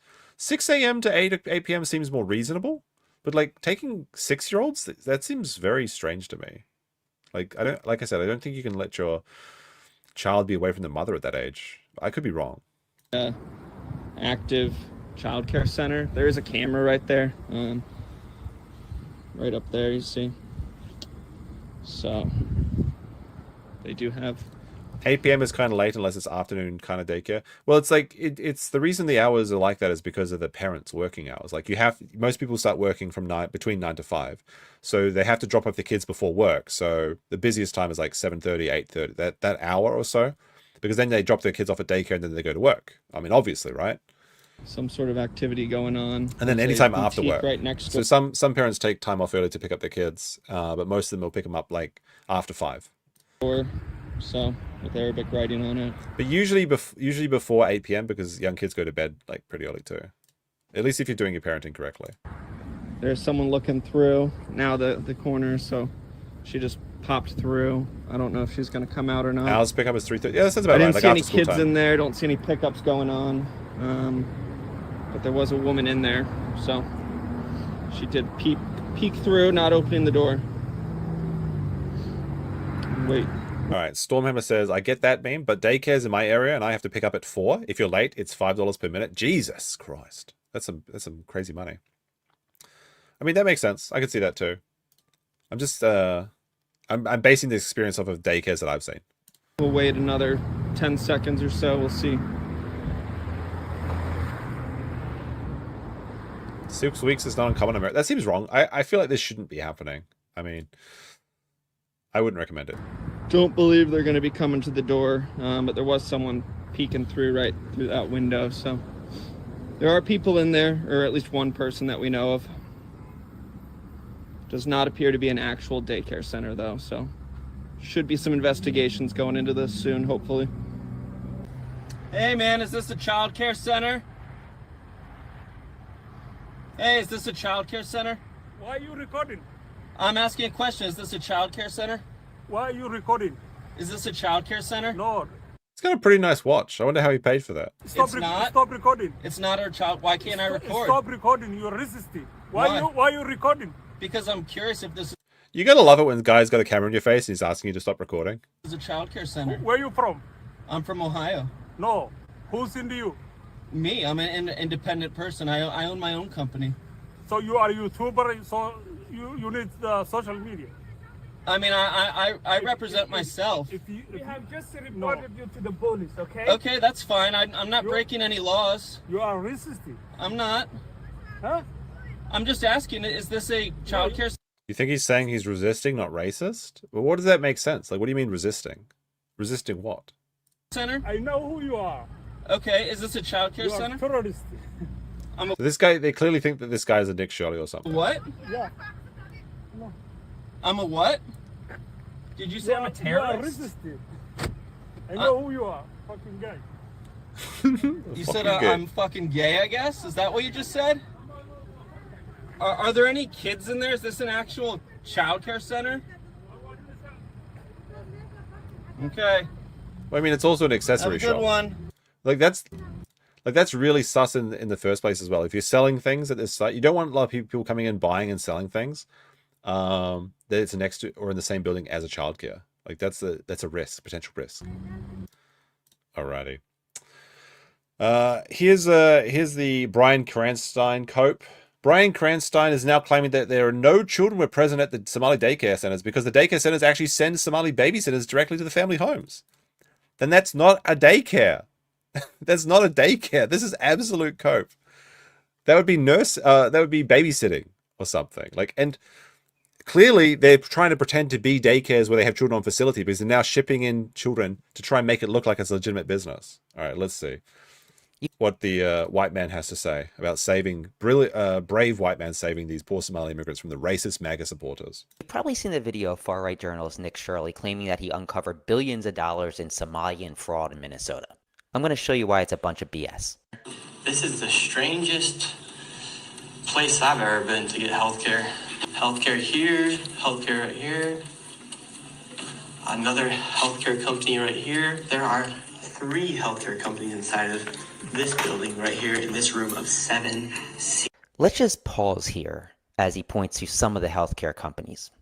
He's right, the building that he's in is filled with a bunch of healthcare companies, mostly run by Somalians. But what he doesn't tell you is these are home healthcare companies. Therefore, you wouldn't actually get healthcare at any of these. They didn't say that there was expecting to be medical services inside the building. They said that there was companies and they went there asking for rates. If these were the administrative officers, which I actually mentioned when we did the video last time, then they would be able to give you some sort of rates or quotes or numbers to call rather than having just people to show up with their phones to tell you to get off the property because you're trespassing. Because these are just office buildings where they can set up and manage the funding of healthcare to somebody's home. It's where they can set up the funding that goes directly into their bank accounts. You can Google all these companies yourself, but patients are never actually expected to show up there. Therefore, when they weren't looking for patients, this is a complete misrepresentation of what the video was doing. Shirley walks in and asks for health care, they look at him like he's a nutcase because he really is. We're looking for the best rates of healthcare. The best rates of healthcare. He didn't say they were looking for healthcare. The best rates of healthcare. Here inside this building because we have so many options. Who can we talk about getting the best healthcare? I don't know. No. Sorry. Let's take a look at the daycare facilities. Completely lying. What an absolute fibber you are, Mr. Kranzenstein. Showed up at. I'd like to check a child in a daycare. Why? Can I speak to a manager? Where can I get paperwork to file for my son? I want to put my son Joey in daycare. Once again, the daycares are almost certainly at-home daycare services. What? Why it looks suspicious but usually isn't. What do you mean? Where did this come from? Is this from their own website? If the daycare centers have a disclaimer on their site why it looks suspicious, maybe you should be asking some questions. Many daycares share one address. Wait, what? One company is tied to dozens of homes. Money flows through the small office. Well, that part is true. The money is flowing through those offices, I can tell you that. Millions of dollars. These are like management companies. They send people out to someone's home and provide education for families.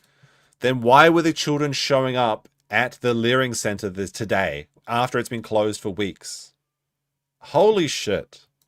So one company could be tied to literally dozens of homes or dozens of children, and there won't be a single kid that walks through that door. What Nick Shirley does is called lying by omission. That's what you're doing, you Oh my God.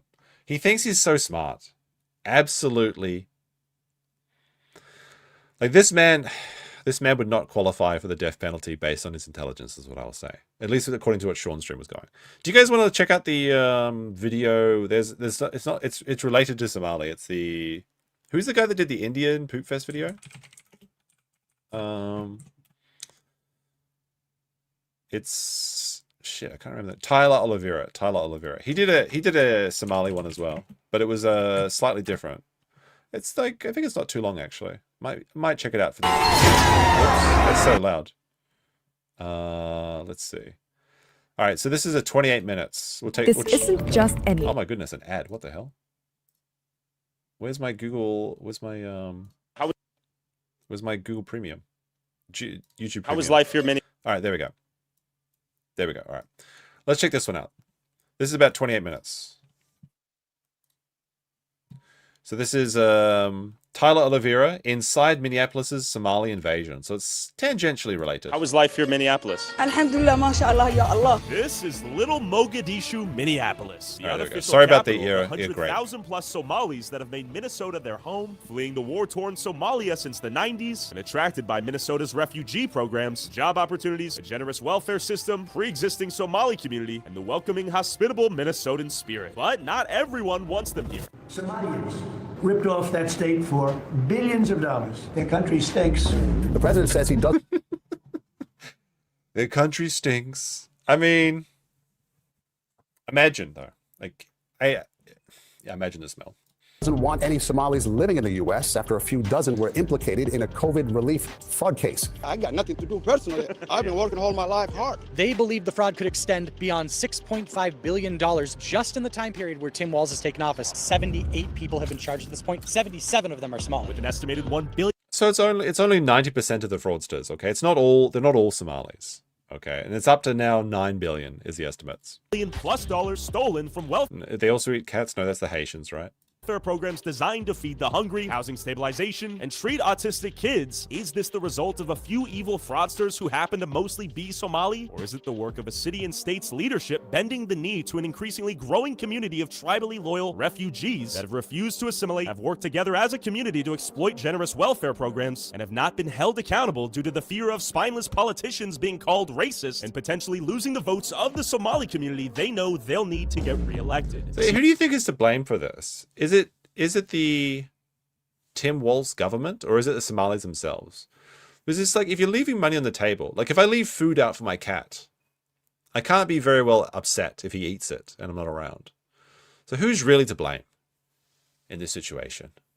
Somali people have been an extraordinary benefit. All of them? They Good answer. contribute nothing. They contribute nothing. I don't want them in our country, I'll be honest with you. Anyone who looks like me are scared right now. The fear comes as the Somali community here is bracing for a surge of ICE agents. I have to say though, like when I watch these sort of videos, I really want to get a shawarma or something. Unfortunately, it's not easy to find where I am. I have to take a train to get a shawarma. Agents cracking down on migrants who've been issued. Not that shawarma is Somali, but it makes me want some ethnic food. Final deportation orders. So I pulled up to Little Mogadishu to talk to the Somali community and figure out what's really going on here. So this sign is in full Somali. I don't see a variant. Let's try and read this. Fadlan, Akri, Daman, Waxku, Koran, Intadan, Baled, Horse. It's in English. That's fascinating. Let's see if it's English on the back. No, Somali only. I guess why even learn English if you can just read the signs in Somali? If you don't force the people who move here to learn English, they never will or will never have the need to learn English. And my point proved itself immediately. Could I interview you? Okay, sorry. Okay, this will be fascinating. Do you speak English? Do you speak English? Somali. Do you speak any English? French. French? Bonjour. Somali? Okay. Can I interview you in French? Hey. Doing news report. Huh? No. What do you mean no? It's America, no? Puis-je vous interviewer in François? He doesn't speak French. Maku waresan kara af Somali? Okay. Thank you. This is a unique place. My name's Tyler. Yes, we're trying to talk to members of Somali community. Yeah. Because the Trump thing, temporary protected status over. I wanted to talk to people that live here. Would you be open to giving any thoughts for a little news piece we're doing? His mouth is open. Okay, good. Good? Yes, good. Okay, okay, see you. Nice people. But keep in mind it says it's not safe right there. It's not safe. Whisper on the wall, Dark Souls style. Well, we're trying to talk to members of the Somali community. And no? Okay. Okay. It is kind of interesting though, how these people just like show up as soon as you talk to one of them. Like people just driving past, hey, shut up, don't talk to them. What are they trying to hide? And then I headed towards the Riverside Plaza apartment complex, known for its large Somali population. Fuck. Okay. And then I headed towards the Riverside Plaza apartment complex, known. I have never. This is something you see in Hong Kong, right, or like Taiwan or something. This is crazy. I've never seen an apartment block like this oppressive and like. That's a lot of. How many people live in this sort of place? Like 10,000 people or something? This is like an arcology. What is going on here? For its large. I love it. I love it how the top is covered in mist too. It's so mysterious. Okay. It's so then bleak. I headed towards the Riverside Plaza apartment complex, known for its large. Like, oh my god, I keep missing it. Like, there's something so ominous about like This is like some Soviet bloc or something, you know? large Somali population to see if I could find anyone here that spoke English. Speak English. There's so much brutalism in their architecture too. It's very, very depressing. I can see, like, how is this a nice state to live in? The number 2 state to retire in? I feel like I couldn't last a week in Minnesota before I did something that you could not redeem. Bonjour. Can I interview in French? Interview in François? Okay, bye-bye. Yeah, once you start speaking French, they don't speak French. English? François? Hello. I speak English. Yes. Could I ask you a few questions for interview? Why? News interview. Interview? News interview. For what? News. Oh, news? My name's Amul. I live in Minneapolis. Oh, he can't speak for himself? No. Okay. Oh, okay. My name's Tyler. Okay, Tyler. What are you looking for? To speak to people in Somali community. I want to ask people in Somali community in Minneapolis about Trump trying to revoke the temporary protected But status. he doesn't have authority. So I think it's rhetoric. It's not the actual policy. Do you believe the Somali community is being targeted unfairly? Yeah, sure. Like, why not? I don't understand why he's targeting Somalis. Somalis, like everyone, they are Americans and they have the whole right that each American has. If Mr. Trump wanted my advice, I would tell him, let alone all Americans, especially the Somalis. I see. They came here to get a refuge and they got one. They are contributing to the countries. Good to meet you. Like, and I assume there are a group, like, it seems like a lot of this fraud is done by the Somalis, but I assume some of them are hardworking and they have legitimate businesses, and they are the ones that really suffer from this sort of fraud. The hardworking immigrants, because they do exist. We sometimes forget that. Like, I know I'm going to get called like sweeping or something just for saying that some people are not committing crimes. Trigger Up says, well, howdy. Well, how's it going? But it's true. It's true. It's going. How are you? I actually watched your video. Right on, I was man. like, wait, no That's way. me. You got any thoughts? Man, it's there's a lot more to it. Honestly, what I believe than what the like headlines, the news sensation is. Well, so like majority of us aren't under that protective status because we really don't migrate here illegally. Us being on the other side of the world is really not that much of an option. Right here, I think it was around like a lot of them might be second generation or legitimate refugees. 500 to 700 people. And that group of people aren't even the ones really, engaged in anything, So I don't know what it really would solve for. Do most people here in this community speak English? Yeah, why not? What I'm speaking now? Am I speaking for Greek? No. Why are you so revved up right now? Because of We came in here pretty civilly, and you're telling him to walk away, and he can't speak, and he's a grown man, right? He's a mentally ill guy. Oh, okay, I didn't know that. I didn't know. Yeah, that's fair. That's fair. It's a good call. Yeah. Here's what I want to ask. Have you heard about the statewide welfare fraud? I heard, but estimated $1 billion+. I think that one's fake. It's up to $9 billion. You think it's all fake? Yeah, no, maybe the small portion is accurate. Sure. But I don't think it's. It's just a small group. It's a small group of $9 billion worth of fraud and 800 businesses in Minnesota alone. And that's just the tip of the iceberg. Like, this has been going on for 10 years. How many across the country are like this? That's not the accurate description for the whole community. If someone does wrongdoings, I agree that he be punished by law. The publicizing and finger-pointing Somalis is not what we like. A lot of people that work here send a lot of money back home to support the family. Absolutely.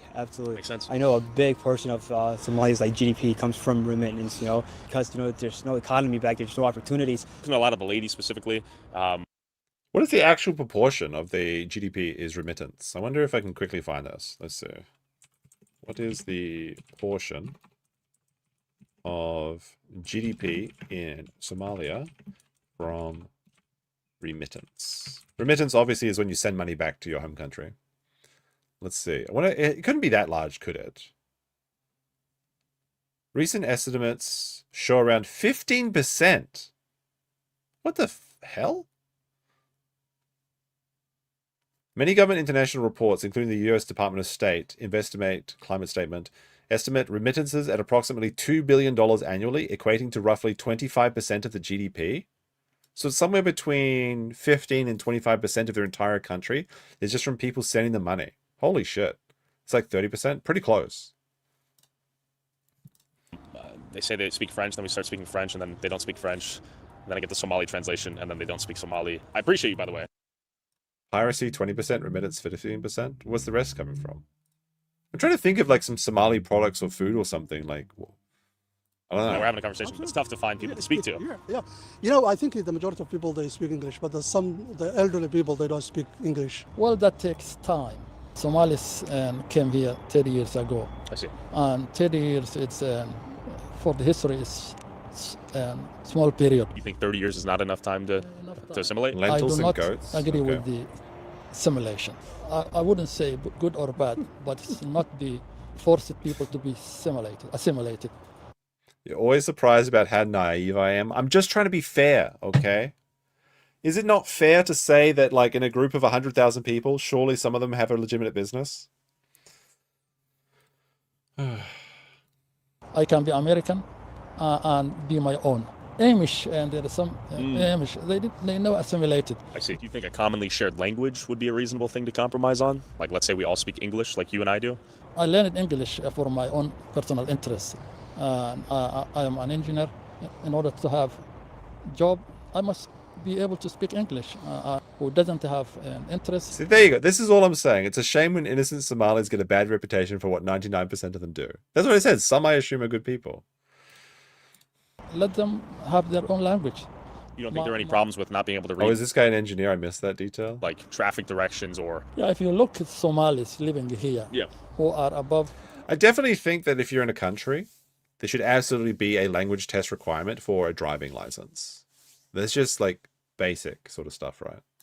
And 20 or 30 years. Yeah. All of them, they speak English. I see. Yeah. It's human nature to sort of live next to people. White people live to white next. Sure. I don't think that's not something unique to the Somali.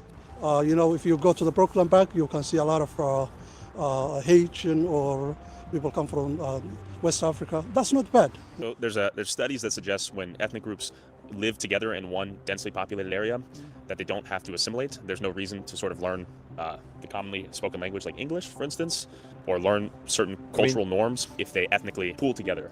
Yeah, I mean, this is not a theory. This is just true. Like, enclaves exist. You've got Chinatown, things like that. If you create an entire pocket community where you can just replicate your own country, there's no reason to assimilate, of course. I agree that our community disperses. And if Yes, if you want to order $2.50 cans from Stoney's, it has to be in English. They only speak English at Stoney's in Rockville, Minnesota. Live in one place, in a close place, we will be having a political say.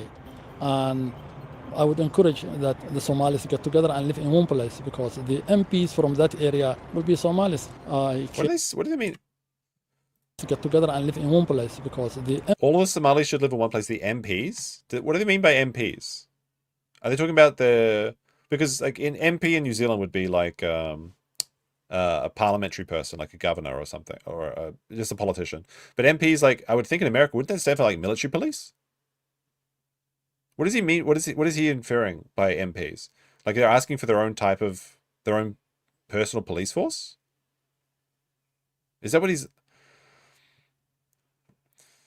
That's what I think. That's what I think when I see MP in America. Like, it would be member of parliament for any Commonwealth country, but for America, I'm kind of curious. But like, that means that he wants to enforce their own laws in the country, which is illegal, obviously. They're saying that's like as if it's a good thing. It's like, well, if we just have all the Somalis in one place, we can use our own military force. I mean, we can use our own police. Did I assimilate? I mean, what do you determine as assimilation?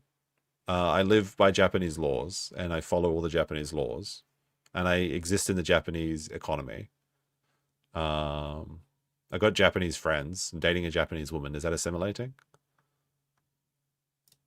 I'm not changing my name to a Japanese name or something, if that's what you mean.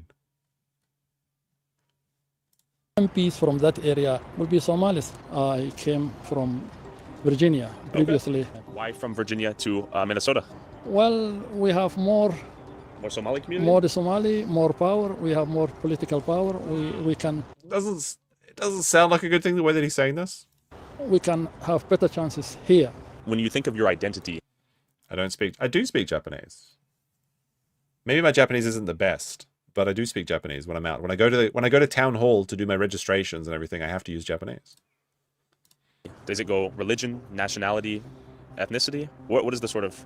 How is it to be a Muslim Somali American? In this country, everyone in this country came from somewhere else. Mm-hmm. We are not the only people who came from somewhere else. When we came here, we were Somalians, Muslims, and now became Americans. So we are Americans, Muslims, and Somalians. Hey, well, thank you so much for your time, sir. You're Can very you say the N word in Japanese? Yeah, it's karumbo. There you go. Max Moreau taught me that. gracious with your time and answers. Have a great day. Thank you. And again, just creating more division in our community. You know, it's almost like BP's in America, and you didn't turn this into cringe. He's with his family, visiting his family. No, I can't turn that into content. Let me see how can I word, since that's where they were raised. But you know, first generation born folks like myself Can we here. focus on the interview posture? Can you? How you doing? Definitely. All right, bro. Good seeing you, Great to my meet you bro. again. Good luck. All right. Be safe. See ya. What did the guy in the blue? Is there a problem? You guys? So we got this dude like. It's not difficult for a Commonwealth person to function in Japan. What do you mean by that? Is it more difficult for Americans to function in Japan? What is it about the Commonwealth that is it more similar? I mean, I guess we drive on the same side as Japanese. Don't most Commonwealth countries drive on the left, right? I'm not sure. Just very curious about this statement. Sam says, in my experience, Filipinos assimilate better to Japan than Westerns. They do. Filipinos work really hard to integrate into the society. Hiding behind pillars creepily. He was definitely mocking you. Do you speak English? No English? Somali? French? Excuse me, sir. Do you speak English? French? Somali? Hello. I'm trying to interview members of Somali community, but I can interview you too? Mainly. I can answer this question. Why do the Japanese drive on the left? Good question, with a very simple answer. It's because of trains. You see, when the first Japanese train was brought over, the first rail, I believe, was between Tokyo and Yokohama, and they imported British engineers and British trains. And in Britain, when you have two tracks, the train is on the left. That's the side that they drive. Even though tracks, you're always driving on one track, right? But like if you've got two trains going, the one on the left is like the one that goes forward. So because of the trains brought over from Britain, they adopted that to their driving, which is kind of strange because, you know, Japan was under American occupation for a while. You think they would have put in all this American stuff. But specifically because of trains is why Japanese drive on the left. It's the British's fault, essentially. It's like mainly Somalians here, but there's like maybe I've seen a few other, you know, races or whatever, but they're very nice to me and my kids. Do most people have a job and work here? No. No? Nope. No. Hi. I've seen maybe a few, like I could tell that they were going to work, but I love that it's Somali squawking gibberish. I don't even know if they're going to work What's or this where girl they're on the going. bus? Oh. She's speaking Somali? Yeah. Oh, she's talking to him. They're yelling at each other. I think That's just ambient noise in Minnesota. how they talk, honestly, how they peaceful. communicate. Must be pleasant. Yeah. Bro, it's crazy, bro. I be watching your videos all the time, bro. Respect. What are your thoughts? My thoughts on it? Yeah. I mean, I love everybody who love me. You That's know? a good way to live. Yeah. How did this become like the... Hold on a second. Wait a second. Enhance. Enhance. All right, if we go... Okay. Enhance the sector 5. Wait, hold on a second. There it is. Look. I found it. Look. Childcare Center. Cedar Biliaside Childcare Center. Wow, they're everywhere. I mean, maybe that's a legitimate childcare center. I don't know. It's just funny that there is one in the background. But this video came out like several weeks, right? Yeah, this is 3 weeks ago. This is before the investigation into the childcare centers. I wonder how many childcare centers we'll see. My thoughts on it? Yeah. I mean, I love everybody Also, notice there's no windows. who love me. That's a good way to live. Yeah. How did this become like the de facto hub for the Somali community? I'm not sure, bro. Honestly, shit, they just came here and took over, bro. Notice it's very difficult. I gotta be honest, it is weird to import a large group of Africans into the North of America because, like I said, like vitamin D deficiency is a very real thing. You would think that if you were a person with very dark skin, you would want to live in a southern part of the climate because more sunlight. They need more sun to absorb more vitamin D because that's why they have the melanin in the skin to block out the sunlight. So it seemed like it would be a really weird. It's kind of a weird position to be for them to be there. You know what I mean? Not that it doesn't mean you can't go there. I'm just saying that like biologically, it makes very little sense to put someone in one of the places which gets like the least sunlight in America. To communicate with the women. Maybe they just didn't care. Maybe they just like shoved them over to the corner. It's like the trash is in Minnesota. Who knows? Somali women. Yeah. Any thoughts? I would Is it just part of the culture, yeah, Muslim I would culture? say no, because the men are mainly the one that speak to me, Yeah. you know, but the women also speak to me as well that are on my floor and yeah, they really don't talk Right. a lot. I don't know. I don't know. Some of them not speak English? Don't speak English at all. So, like yesterday, I tried to ask one of them a question and she didn't speak English. So I think that may. Could you fix this woman, chat? She has a butterfly tattooed on her neck. And like, it's on like the throat. Could you fix her?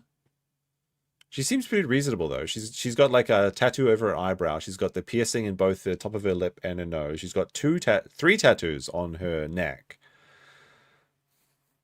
And very limited tattoos on her arms, actually, surprisingly. Could you fix her? Put a 1 for yes, 2 for no. Interfere with, yeah, why they don't talk. Yeah. Well, it's been great talking with you. You I hope too, you raise your thank kids you. and you have a beautiful family. Thank you. Thank you. You guys have a nice And then, as I was interviewing this guy, some Somali-looking gangster homie got aggro and started talking shit from behind our camera. How you doing? But real quick, when you travel as much as I do, the first thing that I need when I land is data. And the sponsor of All today's right. video, SIM cards. eSIM.io, has Good find stuff. the balance and plan for a single country and balance. Covers all and use it for your next adventure. No wasted money, no wasted data. So All right. So if you're using, since we're watching this video, use eSIM.io influencer Tyler to get your click the eSIMs. link in the There you go. description or scan the QR code on screen to download eSIM.io and get $5 worth of data free. Thanks, eSIM.io. Back Free? to Somalia. That's a good What ad, did you say? actually.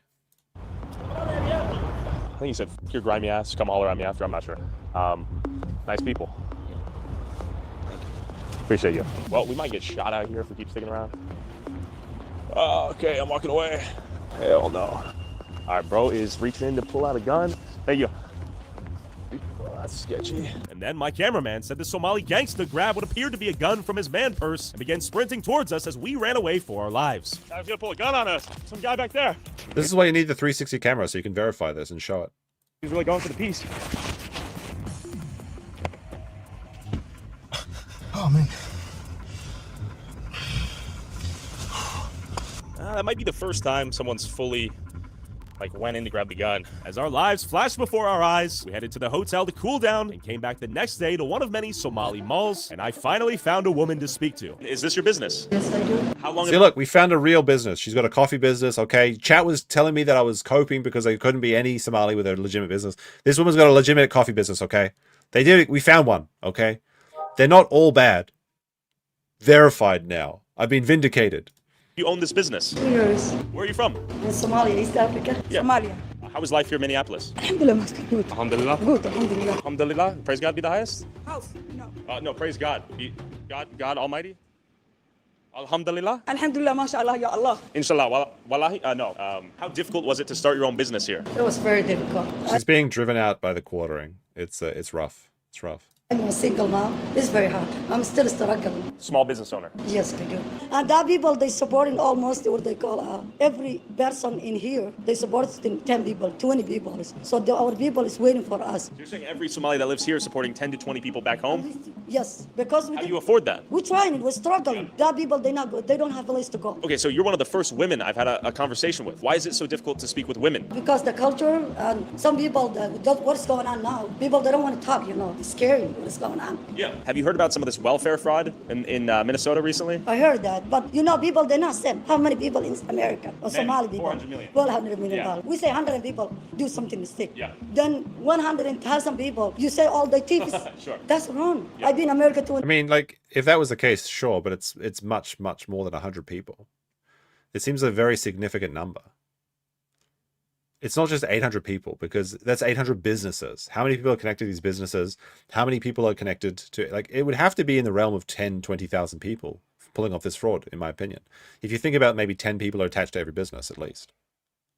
In 7 years, I never have any problem. I have my own business. I have my own family. I never have any problems. People like me, do they thief?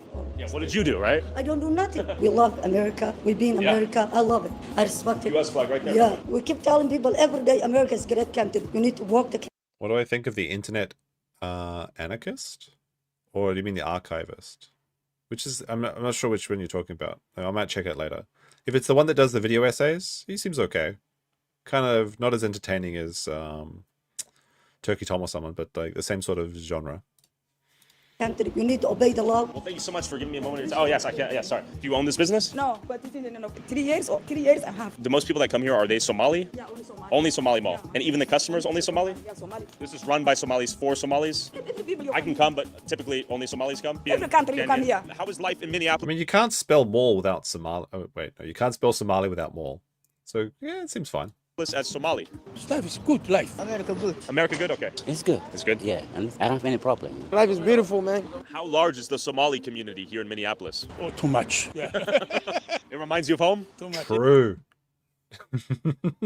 Even the Somalis are saying it's true. Back home, Somalia. Okay. And like when I came here, it was like similar. Besides like the violence and shit like that. Over here, at least we have the police, you know. I'm a Jew. I've lived here in the most Somali community in Minneapolis for a while now. All right, let's listen to what he has to say first. I've literally never been. I'm gonna go back and hear that, but it's just funny the way he says it. Like similar. Besides like the. First of all, this guy. What is this guy's job? What is? Why has he got both hands in his pants? The balaclava. I'm not sure I trust this guy. The violence and shit like that. Over here, at least we have the police, you know. I'm a Jew. I've lived here in the most Somali community in Minneapolis for. He's wearing knee pads. You're right. He is wearing knee pads. That's funny. For a while now. Literally never been more welcome anywhere else in the city in my entire life. We always help each other, and every Ramadan we always fast together. The one thing that we don't have in Somalia is a foundation, and that foundation was kind of built here from different tribes. We all communicate differently. We have a mall right here. That brings us all together, you know. I'm got on Duolingo, trying to learn a little bit of Somali. It's nice to live in a neighborhood where there's another. He's got a Duolingo. It's not sponsorship. You're going to learn Somali through Duolingo. We'll see how that goes. Their language that is largely spoken. People have told me like, why would you feel like you need to learn? What do you mean their language is largely spoken? Are you saying they don't know how to write? They've got no system of writing? Another language when you're in America, and it's like because there's a lot of people who speak a lot of languages in America. Being Somali out here for me is like survival, man. Every day I gotta go, you know what I'm saying, look for where to get my bread from, you know what I'm saying. I gotta go out there because I got a family who I gotta support, you know. Like easier in Somalia or Minneapolis? What is this guy doing? Is he just forgetting his belt? Pull your pants up, mate. It depends on the person, bro. What is he doing? What is he doing? Chet, I'm not familiar with Americans. What is this man doing? Why is his pants inside, like down to his, what the fuck is he doing? For me, it's almost the same. So I go back and forth, you know, every year. He's scratching his legs on the inside? Tribes that live here in Minneapolis? There's Majartan, there's Ugaden, there's Hawargid, Gadia, there's Abgal, Hawiya. So they all have their own different type of languages and even what they eat. Every single one of them cannot always identify each other. I'm Rahwain, for example, you know. Rahwain are kind, cool, educated, but very social people. But then there's other people that are like distant, you know, that they don't like communicating with other, you know, tribes and shit. I was on the train yesterday and I heard someone listening to a podcast about it. I think he means he was getting a train yesterday. Exactly this. It was these people saying like Islamism isn't compatible with American values. That's such a distraction from the actual problem. Why is this like this guy's? He's blurred out his face, but he's also blurred out his tattoos. I wonder why. Specifically, he's got two blur masks here. Like you could just do like an entire blur mask if you wanted to, but he's specifically chosen to blur his face out, which is strange. And then his arms tattoos are being blurred. Why? What could he have on his arm? I think it's probably like a big like it's got like one of those Ace of Spades or something, or like something like that. Their tattoos are identifiable. That's true, but like I think if you blur out your face, it would be sufficient. You could put his jacket on as well. Like if he didn't want to be identified, he could just put his jacket on. Problem, which is that people are hurting. I mean, you think that this guy's going to be hard to identify dressed like this? Just have social programs that like well, he can change his clothes. He's not going to change his clothes, you know.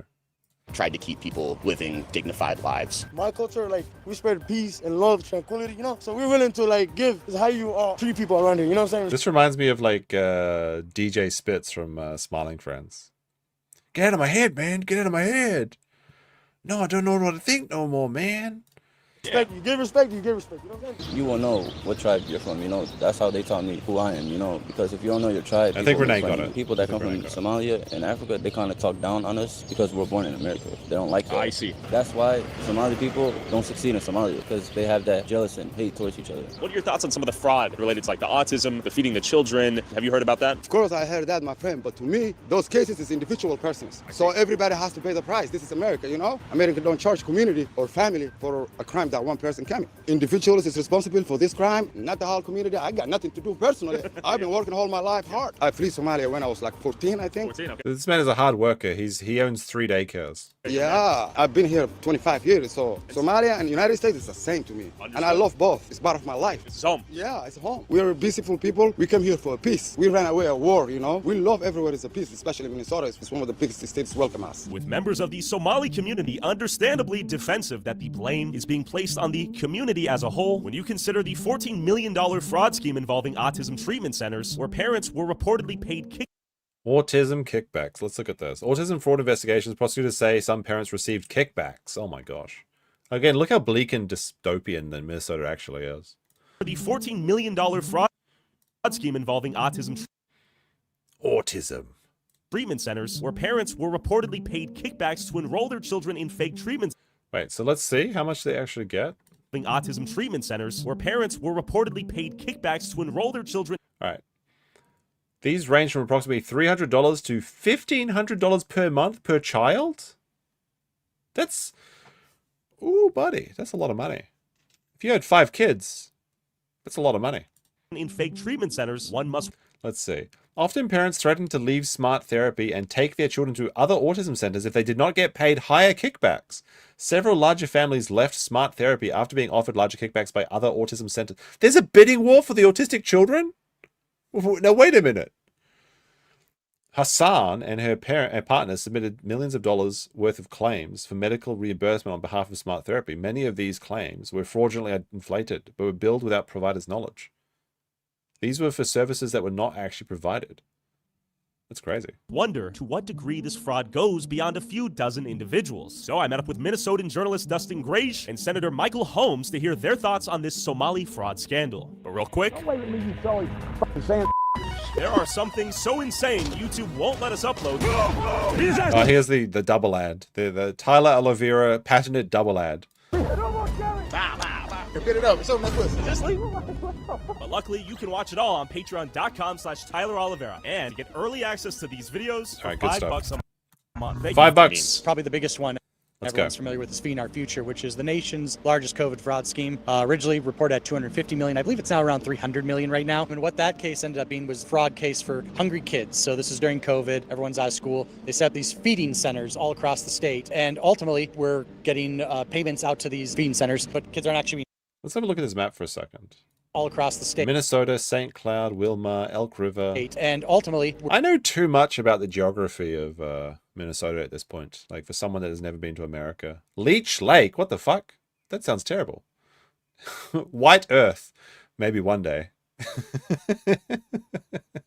We're getting payments out to the. Actually, White Earth is a Indian reservation, it looks like. So it's ironically, never mind. Feeding centers, but kids aren't actually being fed. They're just reporting fake numbers, fake names, and then ultimately out goes $300 million. And where are we in front of? This is the Hennepin County Government Center. This is where the district court judge allowed a fraudster for $7.2 million in fraud to go completely scot-free. She just didn't like the ruling that the jurors came back with. There's nothing illegal. What? The judge is just like, no, I refuse to take this. I'm just going to give them more money. Is that $7.2 million in fraud? Let's see. The state's case heavily relied on circumstantial evidence. The state's evidence did not exclude other reasonable inferences. State simply wanted to show blah, blah, yada, yada, yada. She just fraud to go completely scot-free. She just didn't like the ruling that the jurors came back with. She just didn't like it? Bros, women were a mistake. Illegal about what the judge did. They can overturn this. Granted, was it a horrible decision? Should it be appealed? And is it being appealed? Absolutely, but it has to be prevented from happening in the future. Is our judicial system compromised right now? What's happening? Yeah, absolutely. She just turned for reasons. Let's see. We're going to annex Canada and rename it Slightly Gay Minnesota. I'm going to make one more poll in the chat. And this is, I want you to think hard about this. This is for the Americans. So if you're not American, you can't vote in this. Make your choice. Americans only. I better capitalize America, or those people will be angry at me. So would you rather, this is a would you rather question, okay? Annex Canada. Give Canada Minnesota. All right, this is this is your last poll that you can get into. The choices are America can have all of Canada, or you can give away Minnesota to Canada. Think about this before you make a decision, okay? There is benefits to both, but ultimately what's going to be better for the American people? Justices are allowed to just decide these things on a whim. They have no accountability to the people, and the people of Minnesota are getting defrauded and have no recourse. 78 people have been charged at this point. 77 of them are small. There's one white woman at the top, defendant one, lady by the name of Amy Bach, kind of the mastermind behind the scheme, but we very well may exceed over 100 people charged. Just recently, we just saw the 78th one, and that individual was actually charging for more people being fed in a town in northern Minnesota, double the amount of the actual population of the city. So very clearly we have a fraud problem there. What? But actually, Senator... Twice as many people were getting meals than in the entire city. And somehow the government was just like, well, this makes sense to us. Omar Fattah ended up coming out publicly and advocating for the Somali community, saying you're all a bunch of racists, our state government is racist. They end up blocking it and they win their court case, and actually Omar Fattah praises Feed Our Future for all the good work they're doing and working with Amy Bach and all their team to actually win this court case and prevent the stop payments from occurring. It continues on, and $300 million down the line later, we continue with the fraud. Is it Somali fraud because the majority of defendants right now are found to have been from the Somali community? Yeah, I think that's where the tagline comes from. Honestly, there's a lot of fraud in DHS from top to bottom to begin with. I'm sure there are other races that are committing fraud, absolutely. But there's a certain mimetic quality to these sort of stories, and people just say Somali fraud, it just makes sense. And then you look at all the people that committed fraud, it's actually just all Somalis. It's like, well, is it wrong to call it Somali fraud? I guess not. I mean, if it's sticking that well, maybe there's something to it. It's getting a lot of press because of the Somali fraud, we're calling it, because honestly, so many Feeding Our Future came out, hundreds of millions of dollars. That's what everyone's looking at right now. Now, granted, are white people also committing fraud through Medicaid? Absolutely. And they should be charged and tried as well. But in particular, I mean, we're talking about, 100,000 Somalis in the state, 5 million people. It's still a very small subsect of the population. At least over 50% of the fraud is coming from one community. How have you... So Minnesota's the same size as New Zealand, essentially, in population. That's kind of weird. I'm not sure which is the worst country to live in, though. You guys sort of discovered the extent of this fraud. Minnesota House of Representatives has created a fraud committee. So many whistleblowers have come forward to that committee to testify, and we have DHS whistleblowers coming forward. People from the Somali community are coming forward and really exposing what this is. And unfortunately, the state is not doing a great job of these investigations. So we're actually going to go in and look at some of these past cases with that judge, and in particular, one exhibit where wire transfers were occurring overseas. And now brings us back to Al-Shabaab, where some of these payments going to hawalas is what they're called. So in Somalia, they don't have banks. They have hawalas. The average working class guy right now, working his ass off. That money's coming out of... So this is the fast money transfer you can trust. I mean, I trust them. Okay, D-Bank. They don't have banks in Somalia? Really? In Somalia, they don't have banks. That's quite a claim. The average working class guy right now, working his ass off. That money's coming out of his pocket to fund who knows what at this point? Yeah, and it's in the worst possible way. We have families with autistic children, with disabled children who aren't getting services because other families in the state are deciding to lie and say, oh, I have an autistic child, and they get a kickback. Then money's getting shipped out overseas, and we don't know where that goes, and we're finding out that some of it... This can't be true. Hold on a second. I'm going to try and figure that out. Are there banks in Somalia? I'm like, this is such a weird thing to say. Unfortunately, getting sent to terror networks, and it's a real problem. How did it take this long to identify this widespread fraud? Apparently there are banks, but they also have something that's like, I guess it's just kind of like Western Union. You just go there and pick up money from relatives. That's kind of weird. A program called CCAP, basically child care assistance. So Somali daycare centers ended up popping up everywhere, and a lot daycare centers started popping up everywhere. This is 3 weeks before the Nick Shirley thing. The same exact issues, fake names being submitted, fake billing hours, everything. We noticed that a lot of that money was being wire transferred over to Somalia and the Horn of Africa. Fast forward to 2018, it ended up not being wire transfers anymore because we ended up catching that. It ended up being bags of cash. In this case, $1 million being stuffed into a suitcase and trying to be transported over to the Horn of Africa. And they're just taking like the dollar bag, you know, like the cartoon like bag with the dollar sign on it. I need that one from The Simpsons, where Mayor Quimby gets his kickback. Hold on. This is the one Simpsons I get. The last Simpsons reference of the year, chat, potentially. I think I could find this straight away. If I can't find it.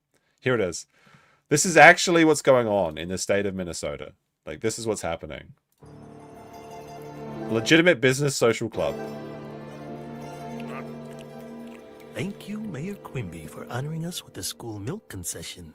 Well, the good children of Springfield need their milk, and I need my... Please accept this kickback as a token of our esteem. Thank you, Fat Tony. So this is actually what it's like at the airport. They couldn't use a credit union, so they got caught. So now they're just getting the big bag with the dollar sign on it. And it's actually in a briefcase. However, in the future, I would prefer a nondescript briefcase to the sack with a dollar sign on it. There we go. Good stuff. Good stuff. All right, back to this. It was tied to CCAP, the child care fraud program, as well. Vulnerable adults who can't get around or might have mental health issues and they need assistance in their home. Isn't that every adult in Minnesota, though?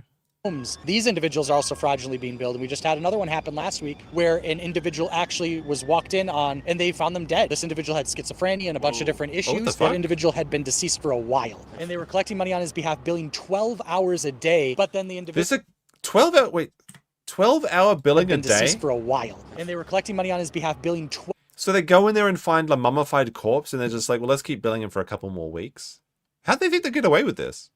This occasionally happens in Japan as well. Like Japan has a lot of people that are over 100 years old, but a lot of those people are actually just dead, and the family kind of just keeps them in the house as like a mummified corpse, and they keep collecting their billing for their social security checks or whatever for like 10 years or something before they get found out.